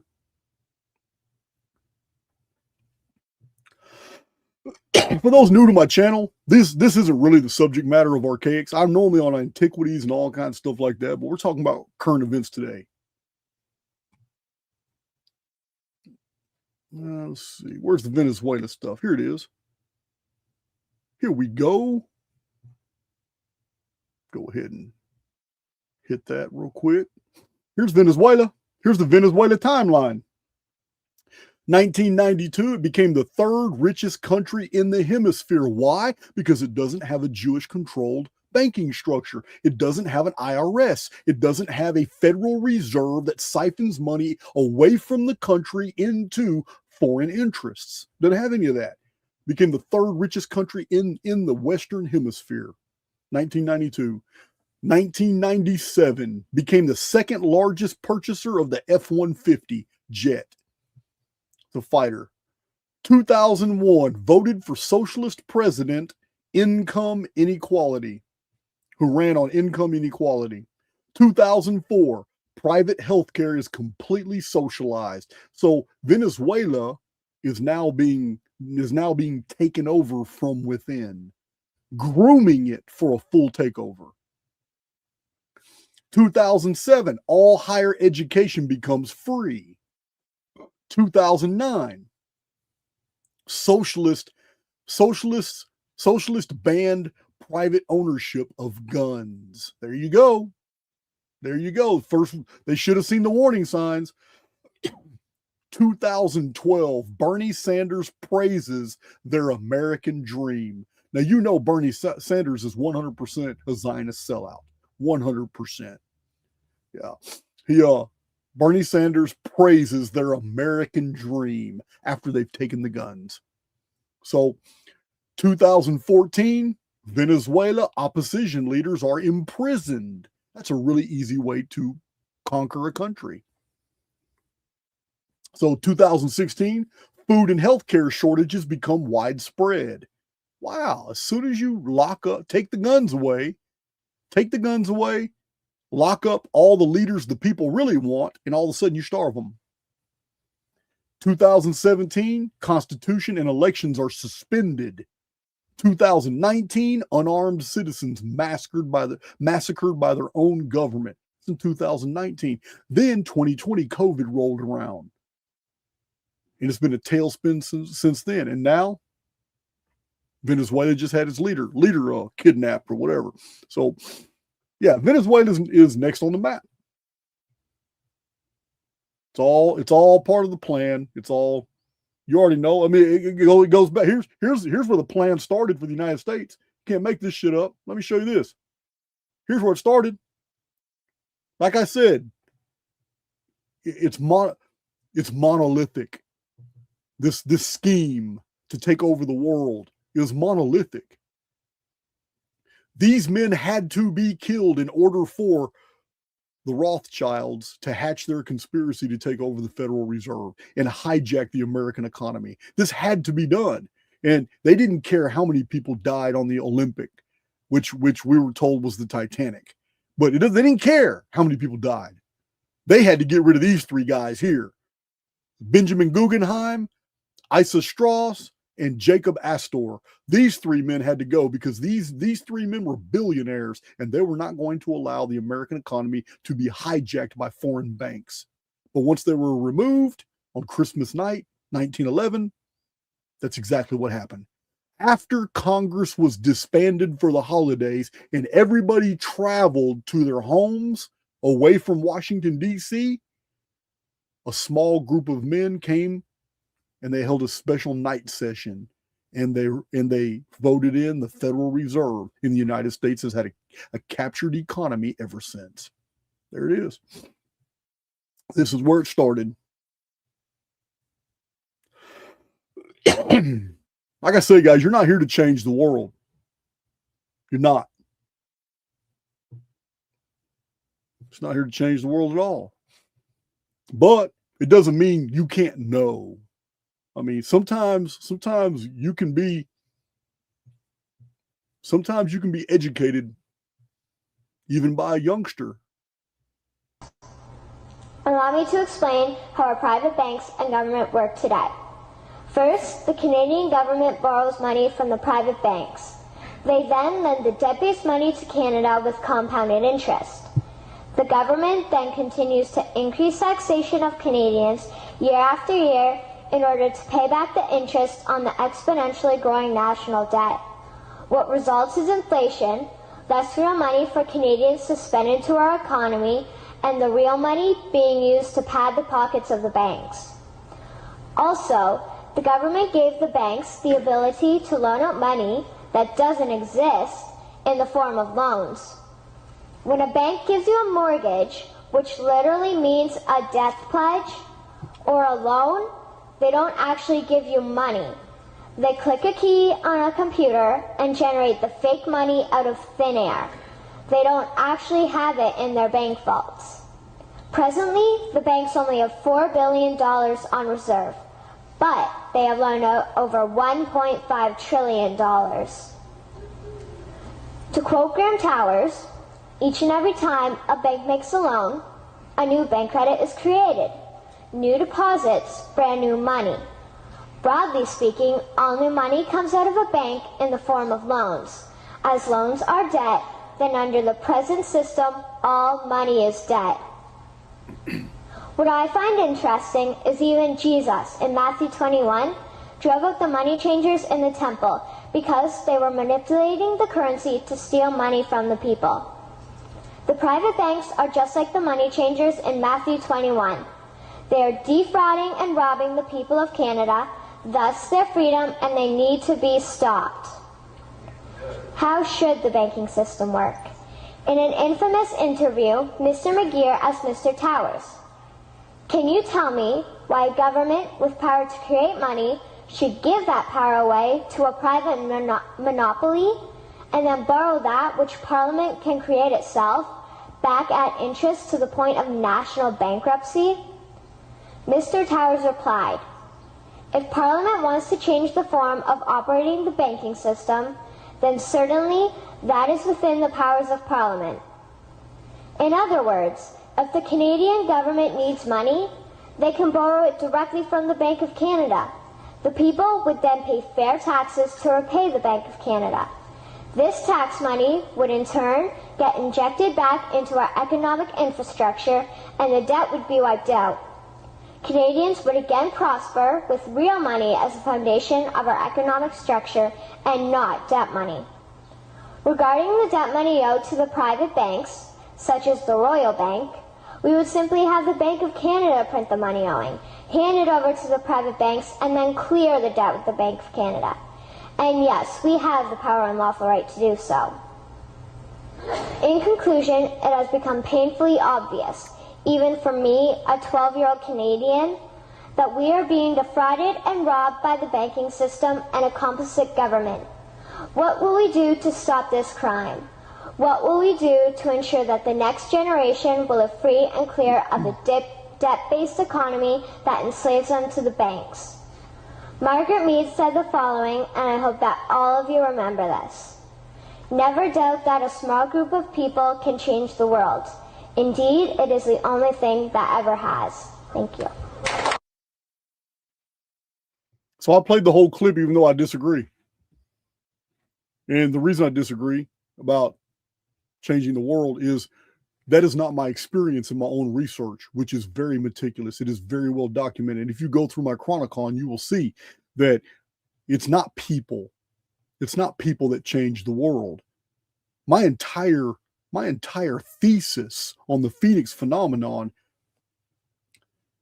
has shown the public that there is something operable in the construct that serves as a checks and balances. One of the earliest citations of the Phoenix is that it was specifically designed as the destroyer. It is the destroyer of the world. But as the Phoenix, it's also what brings a new world into being. And yet it was specifically designed to keep the rulers of this world, the principles of darkness, and the archons in check.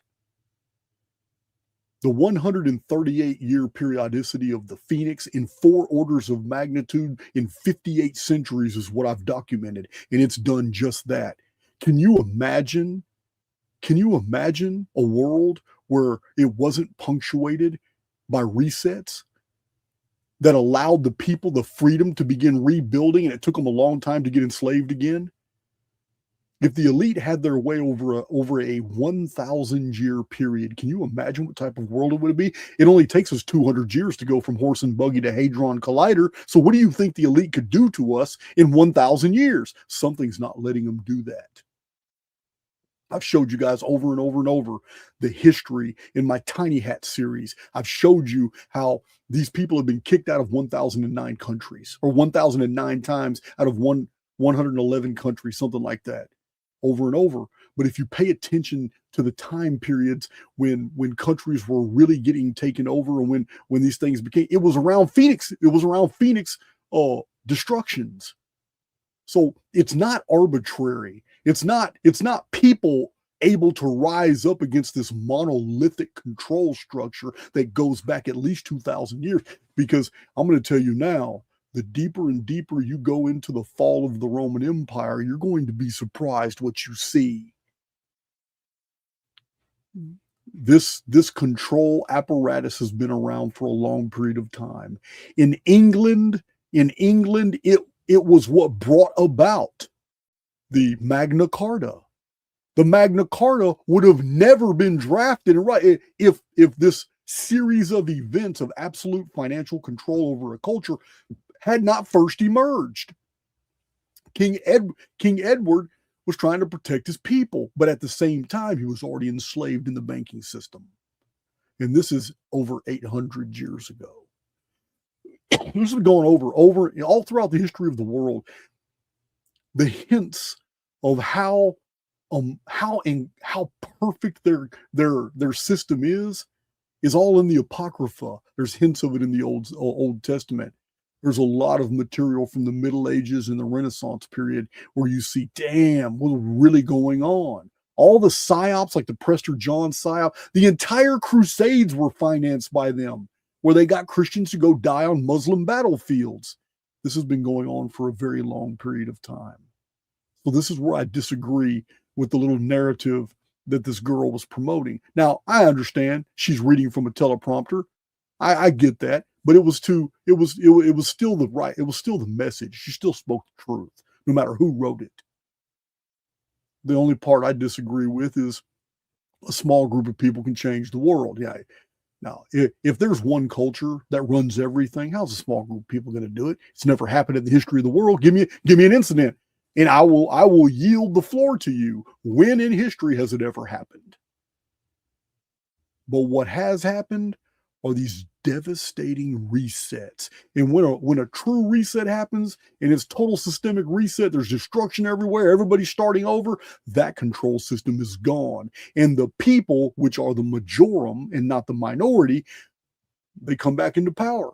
But it takes a while, like the Titanic, like the Civil War, like the assassination of President McKinley in 1901. It takes a while for that ancient body politic to reassert their control over again. In this cycle, they did it through banking and Hollywood. So, yeah, it's like I said, I do recognize the genius. Yeah, they are genius at what they do. Let me share my screen again. Yeah, it's a real simple one. I like these old, man, I can't remember. I had a book with this guy's, one of you can tell me his name. I cannot believe I forgot this guy's name. He is a famous painter. Oh, that's the wrong one. He's a famous painter. Norman Rockwell. That's right, Norman Rockwell. I love those old Norman Rockwell paintings, but people started using them for memes. But this is an old Norman Rockwell painting. If you can just print money, then why am I paying taxes? So simple. Like that. It's awesome.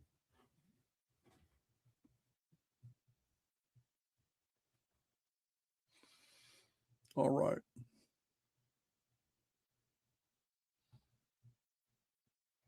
I think I'm done with that file.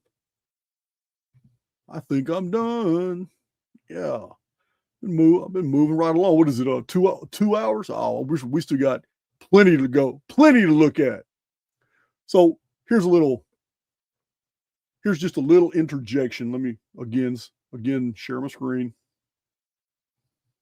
I believe I can go from image to image on this one because they're all in the same file. So just a little interlude from the topic. My present projects right now, I'm going through the Great Dinosaur Hoax book. This book is very, very good. I'm adding to my uniformitarian file. So these are just projects I'm working on. I got this book in the mail, Nemesis, the Death Star. I read this book over 20 years ago, 25 years ago. I told you guys about it in previous videos. I just want to reiterate that I did not invent Nemesis theory. All the stuff I show in the chronographical material of Archaix that shows the Nemesis timeline, I did not invent this theory. This theory has been around. It is the result of two different collegiate think tanks that were using scientific data, and they both came to the exact same conclusion, and Nemesis theory was born. So it's really good. Here's all about Planet X and Nemesis and galactic oscillation, molecular clouds and their perturbations, unknown matter in the galactic plane, the Nemesis theory, the Death Star, the orbit of Nemesis around the sun. All this is here. So I just wanted to show that because I'm going through that book. I'm going to present some material out of that too.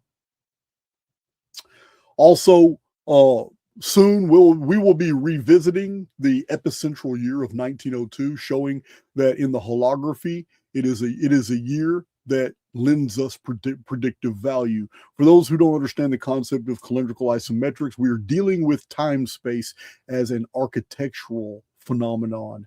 And the exact amount of years leading up to 1902, the exact amount of years leading up to 1902 parallel the years going away from 1902, even distantly, they parallel. The Civil War and World War II perfectly match each other year for year. That's just an example. But we're going to be going deeper into, now that we have more information, we're going to go deeper into how 1902, which was a Phoenix year on the 138-year timeline of Phoenix, meaning Phoenix will be back in 2040. But we're going to go more into 1902, augmented reality, and just showing you the substrate of our reality is actually, we're in a simulation. We're absolutely in a simulation, and being in a simulation changes what's really happening here.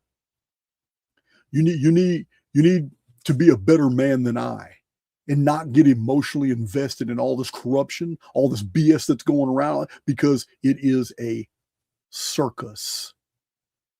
And they're just playing the clowns. The only thing really real here is us. And we can build our own worlds despite the reality we perceive. Because the more we focus on the negative, the more we make the negative a part of our experience. Just can't do it. 1902 is another project we'll be getting back into. Also, chronotexture. I haven't gone into it a lot in 2025. I've been so enmeshed in other projects, but here in 2026, we're gonna get right back into the Great Pyramid. So many new pyramid theories are coming out, but I don't see any of these guys addressing the emperor in the room. I have already shown the rectilinear, scientific, meticulous measurements of the dimensions inside the Great Pyramid and how they perfectly align with calendrical systems from the ancient world all the way to today. And until this is addressed, I'm not really willing to talk about somebody's theories about the Great Pyramid. I'm cool with it having an engineering function as well. But as far as a spatial function, the Great Pyramid, which contains, admittedly, by all the experts, it has all the physics constants in it. It has pi, it has phi, curvature, it has all kinds of natural ratios in there, the golden mean, Fibonacci cycle. Everything is found inside the dimensions of the Great Pyramid. So why is it a mystery that Jason of Archaix can show you year for year all these ancient timekeeping systems, and they're perfectly found in the rectilinear measurements of the Great Pyramid, done by a scientist and not done by myself. So until this is addressed, and I'm going to show you more and more and more of these patterns. I've already shown you hundreds. But until this is addressed, I'm really not interested in your Great Pyramid theory. Oh, another project. This goes with the other book that I'm showing you. I've been going into the dinosaur deal because we already know it's a huge mystery, guys. It's a huge mystery. Why are human remains found at such great depths? Why are pyramids, walls, cities, infrastructure, streets laid out sometimes hundreds of feet below the surface? Why do we find thousands of feet underground in coal seams human artifacts? What are human artifacts perfectly preserved doing with pieces of wood and plants in coal seams? Even whole trees. What is going on when dinosaur skeletons are found on the surface? When petrified human footprints and petrified giant avians, which are what they're calling them dinosaurs, but they're giant avians, but these giant wingless bird avian predators, what are they doing on the surface? Vehicle tracks all on the surface. What's going on? Why are humans and architecture and human artifacts so deep in the ground, but everything that's supposed to be 65 million years ago destroyed and ended by a rock from space found on the surface? Answer me that. We're going to get to the bottom of it in these books, adding them to all my relative dating method material I got too. So, yeah. It's the last of my coffee. But we're not done with this video. So that's a little interlude right there. That's my little interlude for little projects I'm working on.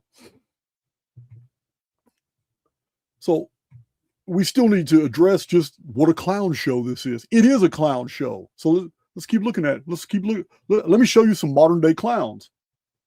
This is a circus.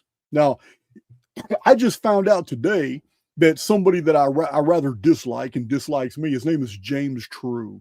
And the reason I dislike him is because he's like a lot of other people that came into contact with my material, unwilling to actually look at the data before you opine about it. That's one of my pet peeves. Don't throw an opinion out to me if you haven't even seen the data. If you're not willing to address the minutia of the material that I bring to the table, you want to treat me like a YouTuber when I have a long publishing history, that's fine. So don't think I'm going to entertain your BS. And that's where he and I stand. So also, he kind of defaulted to my criminal history, which is another pet peeve. I don't mind talking about my criminal history, but when you make it an issue, when we're actually talking about data and data sets and data points, what does my criminal history at 17 years old have anything to do with the veracity of anything I'm saying? So yeah, Jimmy Corsetti's done it, Billy Carson's done it. All these people have defaulted straight to my juvenile history, and it's cool. So I write them out of my field. But I did not know that the title of my video, somebody had told me, I don't know if they told me the truth or not, but Circus of Souls was what I came up with. But I've never seen a single post by James True. I don't know anything about him. He used to haunt he used to come into my house on X. And I ended up having to block him. But I didn't know that. So I apologize. But then again, you can't copyright a title. So my own saying for years on my channel is that, you know, life is a circus and we all take turns being the clown. You've heard me say that many times. But for this video, I decided on Circus of Souls. I didn't know anything about James Truth's title. And truth be told, this is not apology, really. I just don't care. All right. Let's catch up to my chat. Oh, I see Fearless Vic in the chat. Oh, you were in a stolen car when you were 16? How dare you? I can't believe you involved yourself with people like that. Don't you know that you were judged by the company you keep? Fearless Vic. I can't believe you. I love my moderators.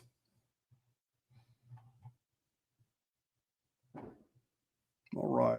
I sure hope that was a tire blowing up because it sure sounded like a pistol. Yeah, let me show you some real clowns.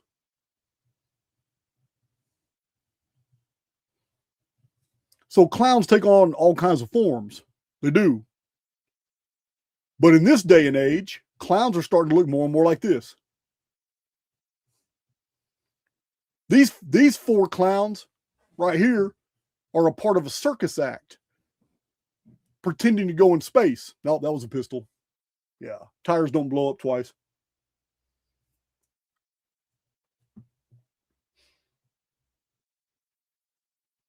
So, yeah, they're about to pretend to go up into space. Oh my God. NASA. Let's go look at some NASA stuff.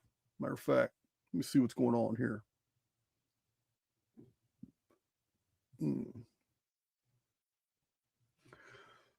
Look at some of these. So this is all part of the clown show. New York Times, scientists say Earth's warming could set off wide disruptions. All that global warming stuff. So at the most likely rate of rise, some experts say most of the beaches on the east coast of the United States would be gone in 25 years. That's amazing. 25 years from now, all the beaches are going to be totally changed. But this was in 1995. September 18th, 1995. So it's been way longer. It's been 31 years, guys. 31 years, and the beaches are the exact same worldwide that they were when they were predicted back then that they'd all be changed in 25 years. So ridiculous. It's a clown show. This is NASA.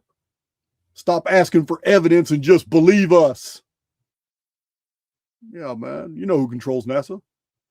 So here's the Liberty Bell 7. This is a famous picture from back in the day.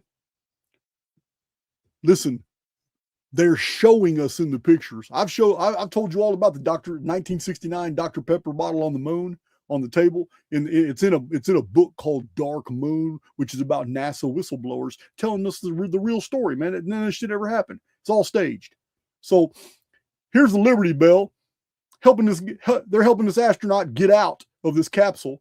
This capsule just came back from space. It burned its way into the atmosphere and parachuted to the ocean and was retrieved. And they're getting this guy. This is the narrative. And they're getting him out. It's a beautiful photo op, but they should have took a picture from a different vantage point because this got duct tape all around his window. I'm pretty sure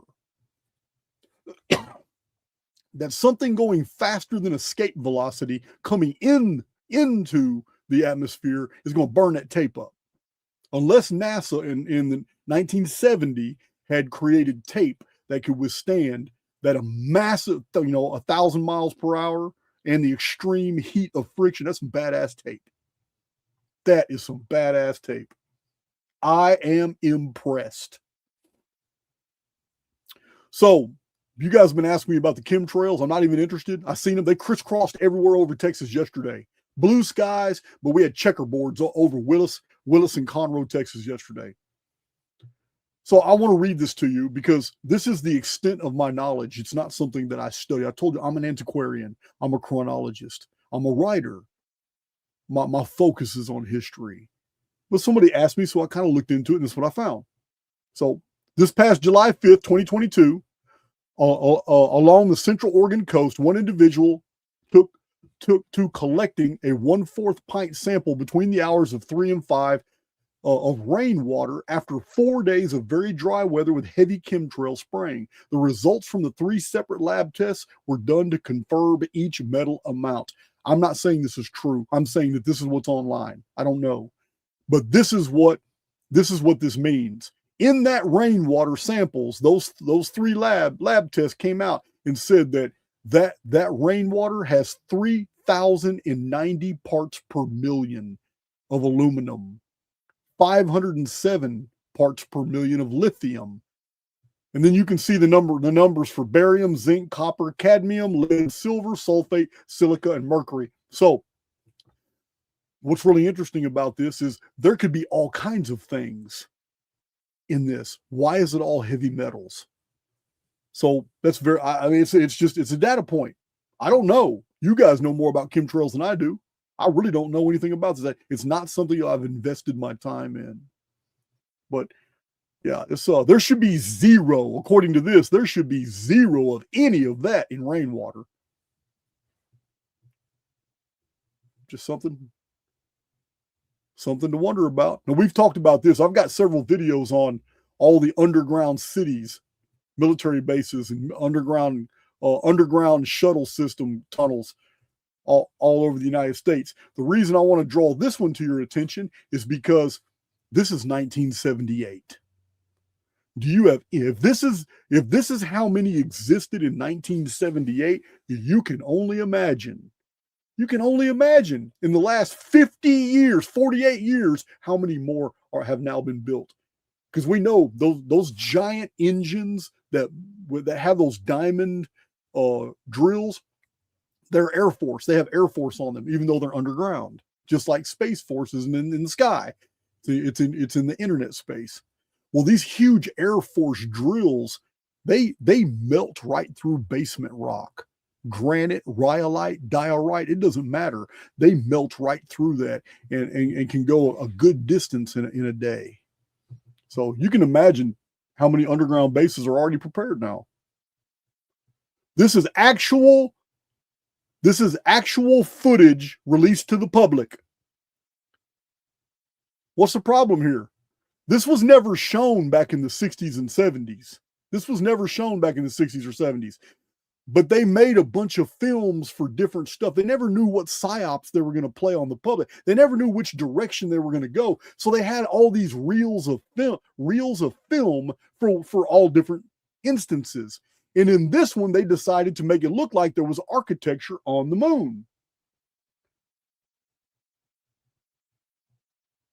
Now, I'm pretty sure after they created this, you see they're trying to show that there's architecture on the moon.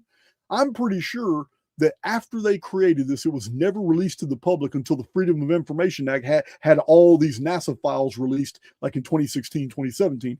The reason this was never released back then is because it would have been asked.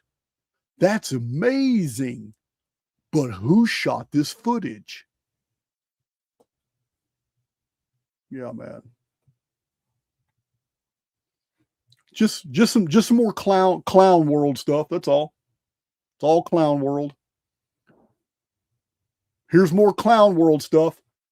So in 1984, the whole world watched NASA do a stunt because there was a renegade satellite and an astronaut used the first jetpack to shoot his way from the space shuttle to the rogue satellite. An untethered astronaut used a jetpack to get to the satellite. Yeah, man, you can't make this shit up. 1984. Somebody said Lee Majors. Yeah, man, that's Lee Majors. Man. That's good shit.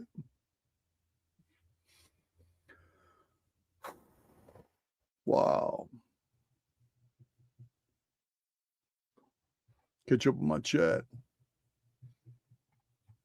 All right, let's see here. it's so comical. It really is. You see, my surrogate mother was Viola Armstrong. She had a son named Neil. As you know, the story goes, he went down to Antarctica, had a heart attack, stroke combo, and came back. And then there was stuff on the internet. And I had to look at Buzz and ask him, Bud, what happened down there, Bud? Bud did say one thing, and it just stuck in my head. It's the way he said it. He just said, we thought out things we shouldn't. And if Buzz saw something, I don't know what it was, but it was enough to give the man a heart attack.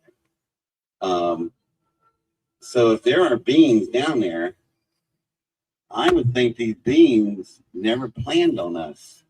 They've been there, they came in millions of years ago. They've been under ice for millions of years. I don't think they were expecting us. Let me ask the thing about Buzz Aldrin, that there was this very cryptic tweet that came out during his stay down there. He said, "We have seen the faces of evil and we're all in danger." And this is right before he had his heart attack. And I can tell you, logistically, to do a medical evacuation from the interior of Antarctica is very difficult and very expensive. So something must have majorly gone wrong. To underscore the fact that when the C-130 crew had dropped them off, they disappeared. And then when they went to try to find them, there was nothing at the National Science Foundation camp at all. Nothing. They were gone, a dozen totally times. gone. And when they did show up, they had been missing for a couple of weeks. And Brian S. and the C-130 flight crew were then sent back. And they were expecting that they would see this group of scientists out to meet their plane, doing this, yelling, something. And he said they were lined up like birds on a wire. They were all kind of next to each other, and most of them had their heads down, looking at their feet when the C-130 was pulling up. And that somebody had to go from the flight crew over to the scientists and direct them to get onto the plane. And they talked about how not one single scientist said one word. Most of them walked with their looking down at the ground. Brian said when they got them loaded up, he said to his flight chief, "What in the world? Where have they been?" And the flight chief said, "I don't know. We can't get a word out of them." And during the flight, Brian went and sat down next to one of the scientists, and he said he leaned over and touched the scientist's knee, and the man never looked up. And he said, it was as if we were dealing with 12 or 15 people who had suffered post-traumatic shock syndrome, that they were unnaturally frozen in their position and no speaking, and that they all looked afraid. That one of the SEALs that I have talked to that is not in the video said that as they walked for a mile or 2 miles into these very strange created architectures, they reached a point where something started coming through the walls out into the air. At first, it would go in and out of visibility, and then they realized that their minds were being manipulated. And then when they could see it clearly, and it was coming in and out like a television signal in the air, it appeared to be covered with scales, like an armadillo, the surface of an armadillo. And he said, when you are face to face with something like that, and you are trained in military to kill, but you're dealing with something you've never seen, and it can go in and out of visibility, and you know that your mind is being taken over by something that you are fighting. He said that happened in one of those corridors, and that was 2012. There's definitely something in Antarctica. There's definitely something in Antarctica. Well, we do know that we have 550-year-old maps of an ice-free Antarctica. And you have a video coming in the near future of all we got a whole new perspective on the Vikings, got a whole new perspective on these giant, large lizards and all that. We've been getting into this convergence field stuff, but I had just recently come into contact like 2 days ago with even more, newer information that blows up this whole dark age. Yeah, guys, we're told the last ice age is the Younger Dryas. It's not. We do have 500-year-old maps that show land masses, reptilian life forms, even humanoids in Antarctica. We have some really interesting stuff. There was no ice on Antarctica in the Dark Ages, and you have a video coming to show just that. And it's been exponential. Everything coming into my field lately, man, it's been exponential, just faster than I can even give you guys videos. I'm getting more and more data. I'm processing stuff, and I don't have people feeding me information. It's in the field. I gotta look somewhere, and there it is. I go through books in my library, and man, there it is. How did I miss this? I just gotta. It's crazy, man. It's just crazy how exponential. I asked for this shit. I did. When I did my letting go video, letting go is the only way you'll get it. Yeah, not only did I lead by example, I did it in the video. I let go of a bunch of stuff. I burned it right in front of y'all. And since then, my life has been, it's crazy the amount of data that's been coming to me to confirm all the things that I've been telling you for years in Archaix and been publishing for 20 years. It's just amazing, all this stuff. It's faster than I can actually process it into format and give it to you in videos. It's crazy. I got a lot of new good stuff. And really high quality guests have been on the channel. And you know what? And now that I've discharged my war against the shills, I'm just done with it. You know what? It was almost immediately. I told my Cypher group, because I go live with Cypher, and I explain to them. I tell them things I don't tell you guys because it's a very tight group. It's like 630 people, members in Cypher, but the Cypher group, they get to hear songs and hear different things that I tell them my research. I tell them intimate details about what's going on in my life and stuff like that I don't really tell the public right through Archaix. And the Cypher group, we're a tight group because we're all working for a common goal. We're all using the software for different stuff. And I was just telling them, man, it shocks me that within hours after the Shanta video where I said I was just going to let go, that discharge it was an energy right then and there in the middle of the video. I discharged, but the effects in my life were within 2 hours after that video was over. While many of you were watching the video, things were coming into my field at rapid pace to where I was like, wow. It's like as soon as I discharged, as soon as I accepted that, you know what, I'm just going to stop. I'm going to stop this aggression and this war against these fake ass dudes, man. I'm just done. And golden information came into contact with me. And it was just, yeah. You got it coming in some videos though. Some mind-bending videos are going to blow your mind. Concepts we've talked about. So let's get into, yeah, man, I'm not done. It's 2 hours and 30 minutes. Ride till the wheels fall off. I'm going to pretend I got some good coffee in my cup. I'm good at that. Let's see. So let's see what's in here.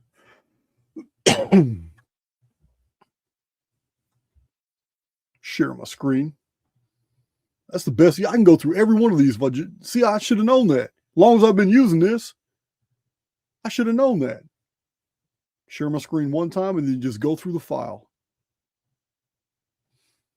Yeah, man. Hell yeah. How many of you feel like this? When you tell him you're unvaccinated and he replies, so am I. Look at him about to make out.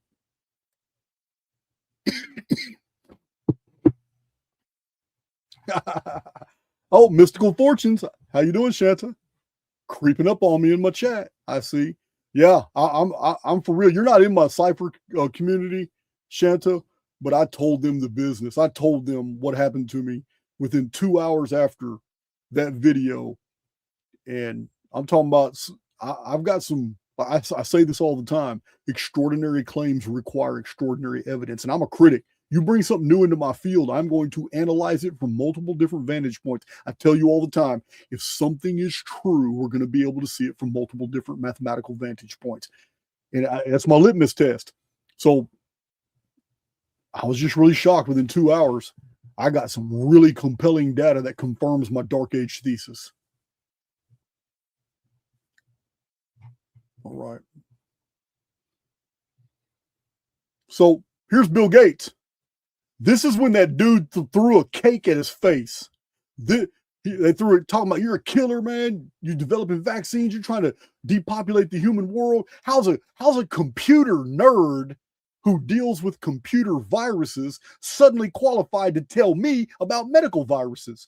And the dude hit him in the face with a pie.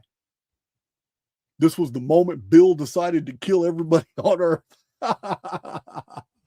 Yeah, man. Oh, I know I got a twisted sense of humor. So this is bizarre. This is bizarre because of the date. It's 2018. Look at the center column. The year is 2018, right here. And in 2018, all this rolled out in the World Integrated Trade Solutions. This is a huge company that provides medical equipment to different hospitals and all that. And in 2018, they were already rolling out with COVID-19 diagnostic test instruments and apparatus. Rolling them out. Getting everybody prepared. Hello, is anyone paying attention? Here it is. A massive amount, too. Can't make this shit up. Here's our friend Henry Kissinger. Served under like 9 different U.S. presidents. He was really running I've told you guys in the past, Henry Kissinger wasn't an advisor to the president. He was the president of the United States handler. Henry Kissinger told the president what his policies were going to be. Here is a Kissinger quote from the speech to the World Health Organization Council on Eugenics, February 25th, 2009. Once the herd accepts mandatory vaccinations, it's game over. They will accept anything. Forcible blood or organ donation for the greater good. We can genetically modify children and sterilize them for the greater good. Control sheep minds and you control the herd. Vaccine makers stand to make billions. That's this guy here, Henry Kissinger. Just recently died. Just recently died. This is OG Face Diaper. Every once in a while he wants to make me laugh. He sends me these ridiculous memes. But then again, this is a clown. This is the clown video. So in this instance, OG Face Diaper, who's in the chat right now, is he's playing the clown in this circus. And he sent me this old Different Strokes. It's so terrible, man. It's so terrible. I used to watch that as a kid, Different Strokes. Face Diaper, man, you're terrible, dude. You're terrible. So I found this interesting too, because since 2020, there has been sentiment. There has been sentiment thrown out there in different mainstream media narratives for people to get angry and pissed off at farmers. Farmers blocking traffic, farmers using their tractors to do protests and all this stuff. So interesting, Stalin, part of the Bolshevik takeover of Russia and the extermination of 22 million Russian Christians, Stalin called the farmers the enemies of the people. By expropriating them, the state took control of food production. Then 7 million Russians were starved to death. Now, 100 years later, the World Economic Forum is opening a war on farmers. Go figure. But we already know Klaus Schwab is a Rothschild. So that's a World Economic Forum for you. That's the WHO.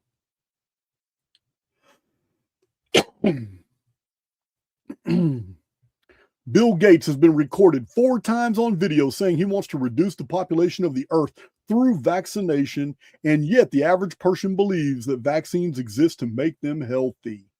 Wow. And help them live longer.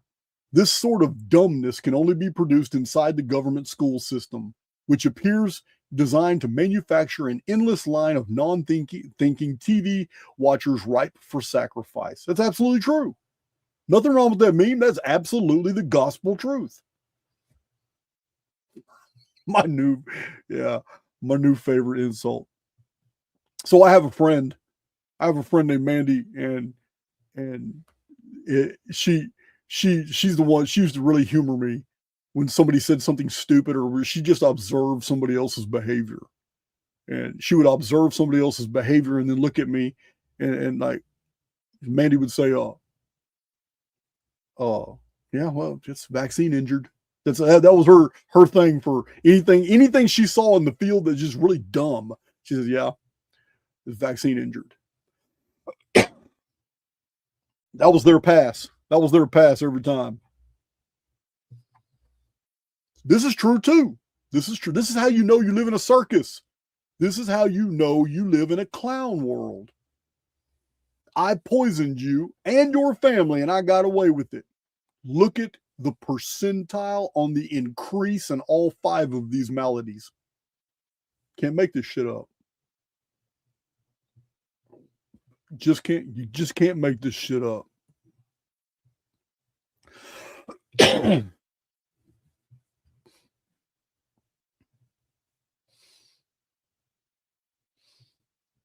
All right. She's a cutie, but I don't think she knew that this meme was going to be made out of her. I think it's cool though. It's not easy trying to make small talk with people who just a few years ago would have sent me to a concentration camp for not getting the COVID vaccines. That is so real. It's real hard to make small talk with people who are just waking up, because you were a part of the same people that would have burned me at the stake. Yeah, it's crazy. So crazy. So here was a popular television show, and somebody else drew this to our attention on X. This is a real popular television show. I can't remember the name of it, but you guys know. I don't really watch a lot of TV. You guys know what show this was, but they throw it in your face. They throw it in your face right there. You cannot not see that. They throw it in your face. It was on mainstream television. Scrubs. Throw it in your face. There's a better one right there. Yeah. We call these Easter eggs. A fake president gets a fake shot from a fake nurse in a fake White House, while the fake news claims that everything has been fact-checked and is real. Do you remember Trump's first term? Do you remember the videos that came out showing that Oval Office he was in wasn't the real Oval Office? One time they even had the window open, and that's not the stuff that's out the window on the real Oval Office. Yeah, the whole thing was staged. It's like the whole entire Trump presidency has been staged. And the 4, of course, everybody knows the 4 years of Biden. Hell, we went through 4 Bidens. Yeah, I think the one that tripped on the staircase was Biden number 2. We went through 4 different Bidens. Yeah, man. All right. Yeah, I just deleted a comment, man. That's the type of shit I was talking about when I started. I started my video. I said this type of stuff I don't want in my comment section. I got it. I'm pretty fast on the draw too, mods. Don't worry about it. I got it. So yeah, is that the last? That was the last. No, it wasn't. It was one more, wasn't there? No, that was it. That was last out of that file. I'm moving right along. Let's see here.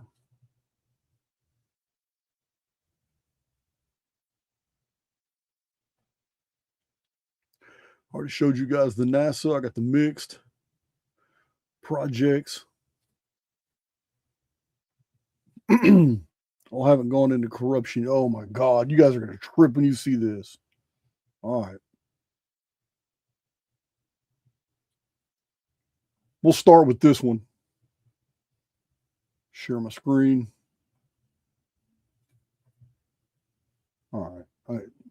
don't know how that happened there.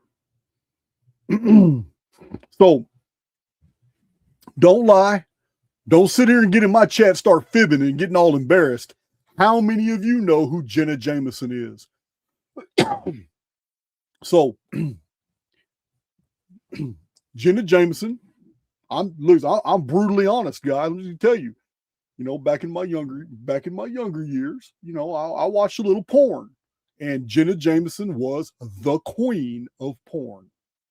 Now, I got in prison. I got caught with cell phones several times. We had little internet on our little flip phones. We had internet. I used to see all those little GIFs and little bitty short 20-second videos of Jenna Jameson.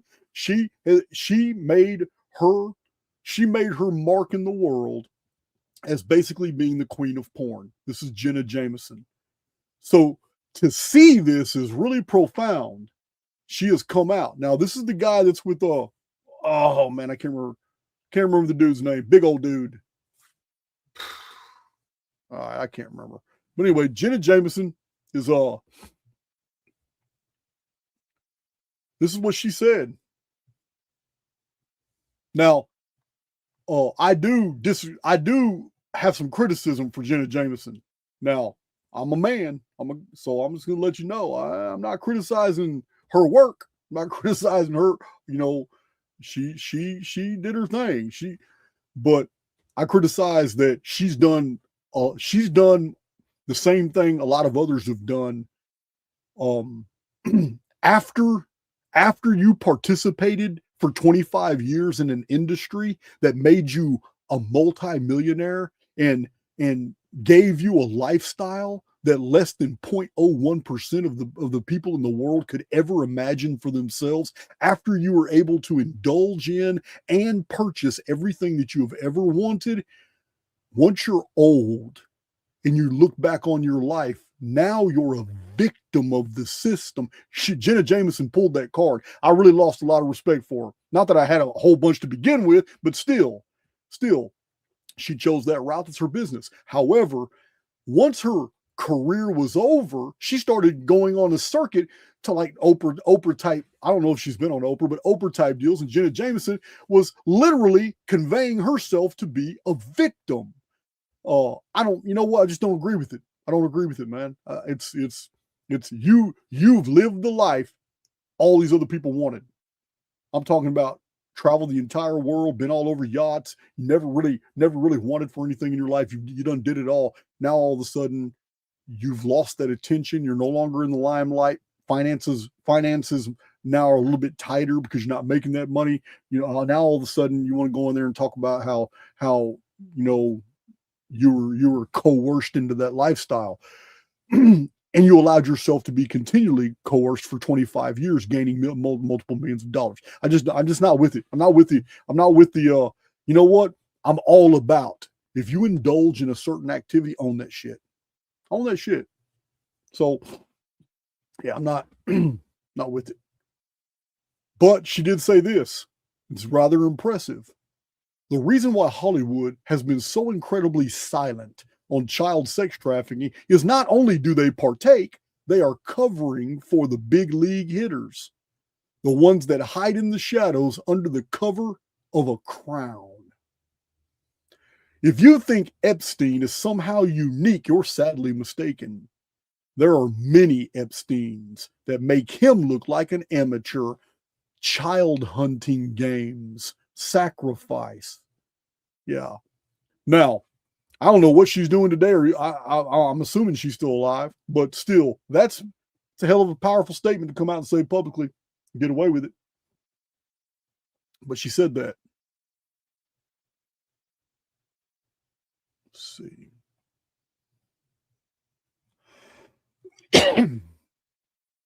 Yeah, man, I'm going to tell my kids this was one of the most bloodthirsty terrorist groups in the world. Oh, look at Big Mike. Yeah, man, I got to stop. So this is how you know you're being played. That's Greta Thunberg. That's a little troll right there. Greta Thunberg. This is how you know you're being played. Greta Thunberg, 16 years old. She's not a scientist. She reads from a script and she gets 24/7 media coverage. But Judith here, what's Judith? Judith here is a climatologist. She's published over 140 scientific books and papers, so she's peer-reviewed. She says it's all a hoax. She gets no media coverage. You're in a circus. And this is the true evolution of war. This is where we're at. Alex Jones said it right. He says we're not in an actual war. We're in an info war. We have already moved. Once the entire world is a captured operation, conventional armies are not how you control the people. The battlefield changes from geographical territories to the mind. Everything changes now. The battlefield has changed because the entire world's a captured operation. So your warfare changes. Now, we don't use sticks and stones and bolts and arrows and bolides and ballistics and missiles. No, the new war is Crisco oil, seed oils. Yeah, canola oil. Yeah, let me show you what artificial food can do. This is going to blow your mind. We're going to go straight to it.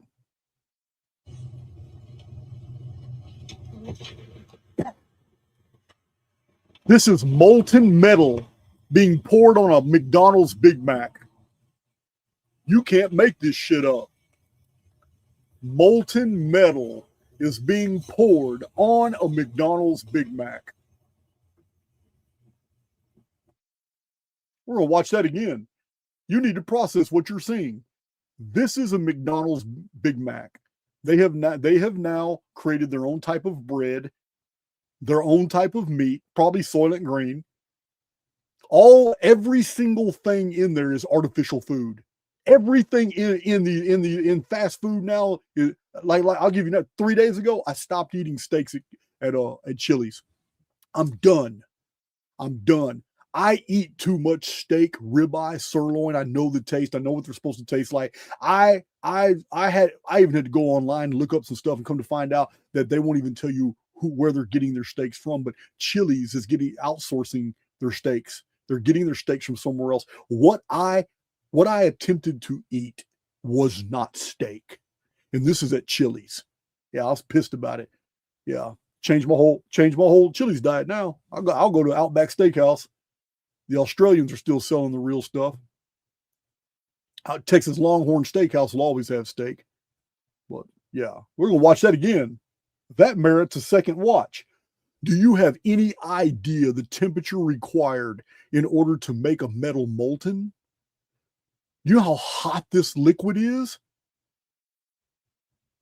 McDonald's Big Mac.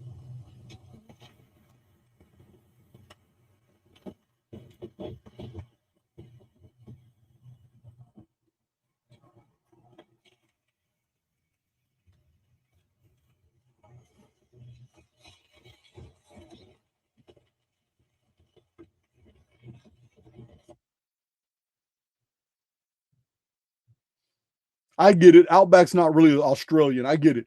But the steaks they have at Outback Steakhouse in Texas are still real steak. So just so I can give you a little bit of perspective here, if that molten metal was poured over your wrist, that liquid metal is at such a temperature that it would melt right through your flesh, sinews, tendons, expose the hollow between the bones in your arm. It would go right through you. It would melt all the way instantly. Not only is it very heavy, it's so hot it is going to melt through everything living. It's going to go right through this. And one thing it's going to be exposed to, it's going to coat your bone. But everything around your bone is getting melted through. Except a Big Mac. Except a Big Mac. So there's some really good videos too. Now, I don't believe it's AI. There's some really good videos on that you can go see about like there's one guy who cleaned out his tool bin. After 2 years, he cleans out his tool bin, and there was a whole bag meal from like Burger King or McDonald's that was in there, and he found it and he went to messing with it. And he opened it up, and it still looked like the day he bought it. This is in his tool truck. It's crazy. Can't make this shit up.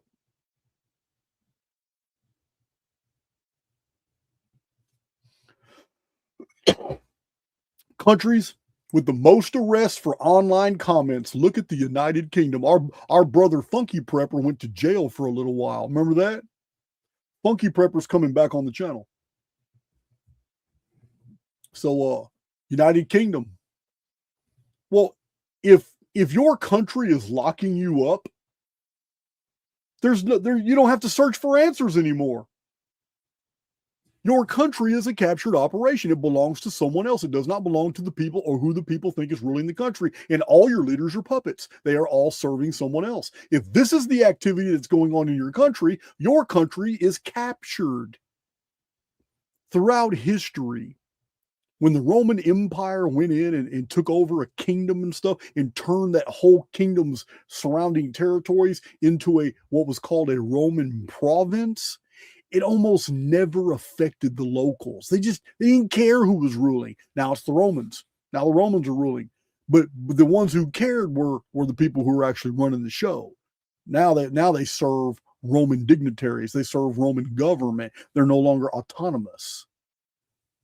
It's the same thing. The United Kingdom, Belarus, Germany, they're all captured operations. They are serving someone else.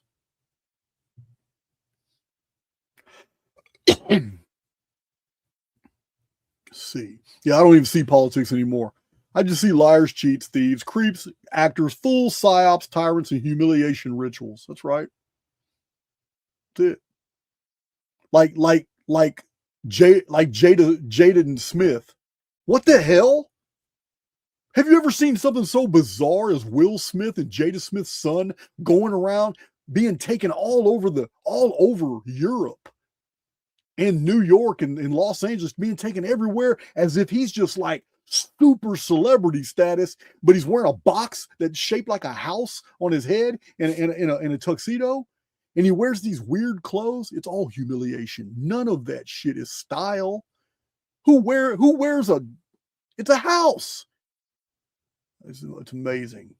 It defies. I'm trying to figure out who's being humiliated. Is this to humiliate Will Smith? Because I know this for a fact. If I had a son and somebody did that to my son, yeah, I would be humiliated. I'd feel less than a man for not speaking up on it. If I had a son and some producer or if my agent told me, hey, you need to wear this box on your head, we decorated it to look like a house. Your face is going to be in the front door of the house, but you got this badass tuxedo, and we need you to model just like you're modeling, your hip hop clothes and all that you really like to wear. Why I got to put a house on my head? Well, look, I'm just telling you, this is what you need to do. It's part of your contract. That's it. And it's humiliation. And a whole bunch of elitists are having parties and they're having these orgies, and they got big screens going on where they're showing all the moronic shit they made all these models on these runways do. They're showing all the Hollywood actors and actors. Look, this one's got black eyes. Look, this one right here. Look, her arm's in a cast. Look at that. Oh, look at this one. This one adopted her eighth non-Caucasian baby. Look right here. They have these parties and they got these huge screens up, and everybody in there is just laughing and joking and having a ball about all the BS they put all these people through. But they did it to themselves because they signed the contract. Did it to themselves. Yeah, man. They have these humiliation parties. There's no way in hell if I had a son, I don't care who you are, you're going to have him parade around like that. Yeah. To me, yeah, Will Smith is less than a man. Yeah, I ain't trying to hear that shit. You let your son go around like that, man.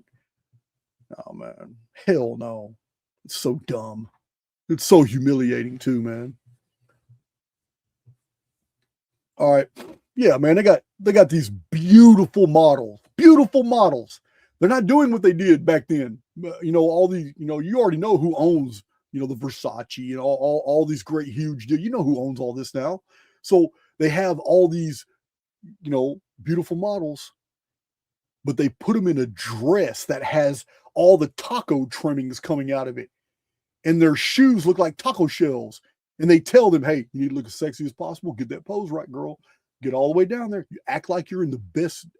Yeah, it's all humiliation. These people are laughing at you. Yeah, man. So dumb. Calling it style. You come out. Yeah, you come all the way out on the floor, just, you know, shaking your little hips, looking like a Caesar salad. So dumb. So when is a valid ID required? Well, when you board a plane for security reasons, getting a prescription for security reasons, wrong person, a drug, you might get your shit. Applying for a job, again, security reasons. Cashing a check, we got to know who you are, see if it's really your money. Applying for food stamps, we got to see if you ain't trying to abuse the system. You need to provide a valid ID. Driving, we need to know you know how to drive. Do you have a license? You've been through the school? All that. Getting married, we need to make sure you're not trying to abuse the system. And you say you are who you say you are. You need a valid ID. Adopting a pet, buying alcohol, all good reasons. But you don't need a valid ID for voting. It's a clown world. The Bears beat the Packers in another rigged game. You really could not have scripted things any better than this. This was yet another WWE script because they do this all the time with this team for the most part. If you've been paying attention, this team will get down and then they will have these crazy comebacks. And this game was no different because the NFL is nothing more than fake and scripted football. The NFL is an entertainment league. That's what it boils down to. This is all entertainment. None of this is real. This is all about harvesting your energy, harvesting your time. Wake up. Yeah. So the NFL is entertainment. They're classified under entertainment. They can legally throw their games. And I have been a critic of this in the past. The reason I'm a critic of it is because, you know, I run date sequence predictive analytics systems through my Cypher software.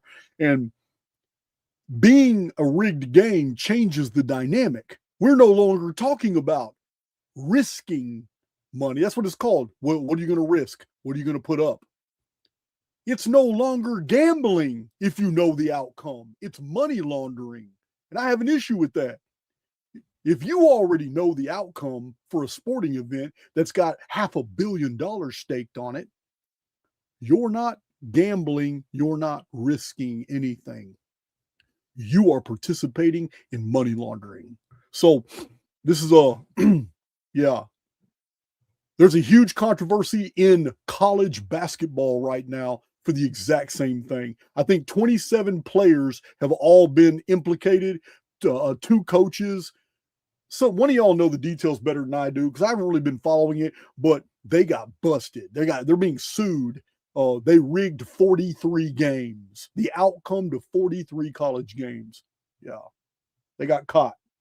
Somebody turned state's evidence on somebody turned state's evidence on all the other ones. It's crazy. All right, I'm done with that file. Man, anything. I did not realize how much I had set aside to share with you. I have so much stuff. We already hit 3 hours. My old man's asking me right now where we're supposed to meet. I'm going to take him out to dinner tonight. It's 7:00 here. So I'm going to close, guys. I'm going to close with that right there. And you know what I'm going to end up doing? Collecting a little bit more for maybe next week sometime, and we will continue along this vein. I still got files packed full of stuff I'm going to share. I actually put aside too much. So we'll just cover it next time. I really hope you guys enjoyed. Enjoyed this this little adventure. Little something different I do every once in a while. I don't really focus on current events. It's not my venue. It's not even my passion whatsoever. But since I'm taking so much energy away from, you know, that battlefront, I can devote some energy to this. We can talk about current events every once in a while. I'm all for it. Hell, they love being talked about. They brag about everything. They throw it in our faces. They want us to think about it, and they want to show it all off. So we may as well laugh about it. Yeah, that's the way I feel. That's the way I feel. So let me find one more good thing here. Hope you guys like my album. But I know a bunch of you are listening to my Archaix album over and over and over. Hey, hit that like button. I only got like 600 likes, but I got all these people listening to the album. Hit that like button. ASM Future is already making more music. We're gonna put out more music. So trying to find. I got a file full of his songs, but I know he's releasing more. And he and I are gonna work something out. For real. Meanwhile, let me go ahead and close this with something. That was a fast 3 hours, wasn't it? That was a real fast 3 hours. I tried to make that coffee last. One cup of coffee. That's not even me. I normally 2 or 3 in that period of time. So yeah, I'll tell you what. We're going to close with a good one. Close with a good one. All right. Until next time, I love you guys.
The script keeps running line by line.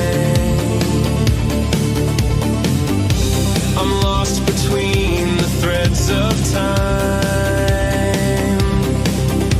Control's an illusion I can't hold. This code is ancient yet so cold.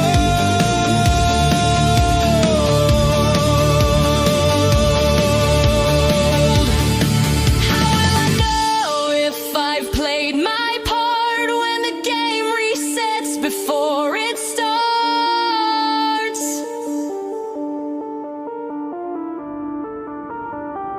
This sim don't come with no